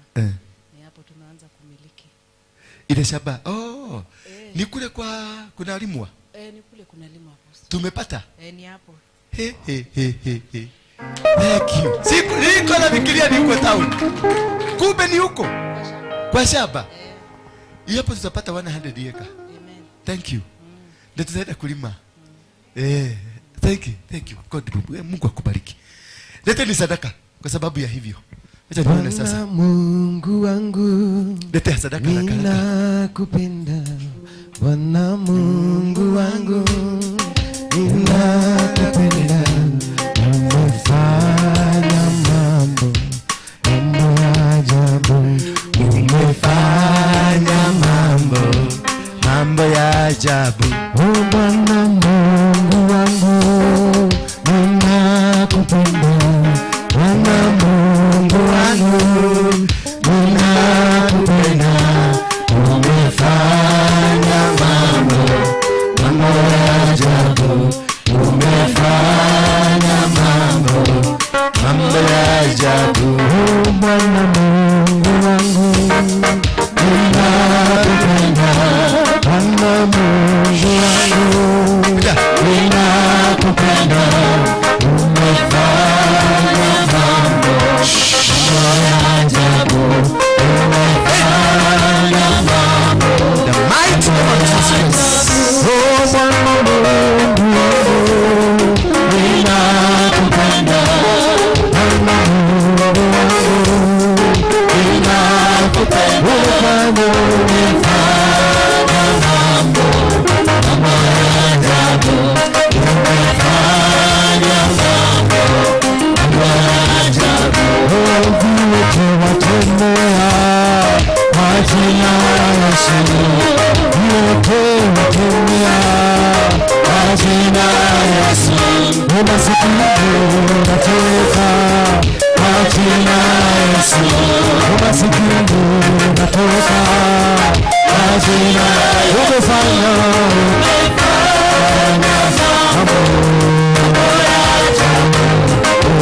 Tukirudi kwa ibada ya deliverance nitaifanya kutoka saa 10 kamili. Yule mtu ako na jambo fulani angetaka tuliombee kuja saa hizi.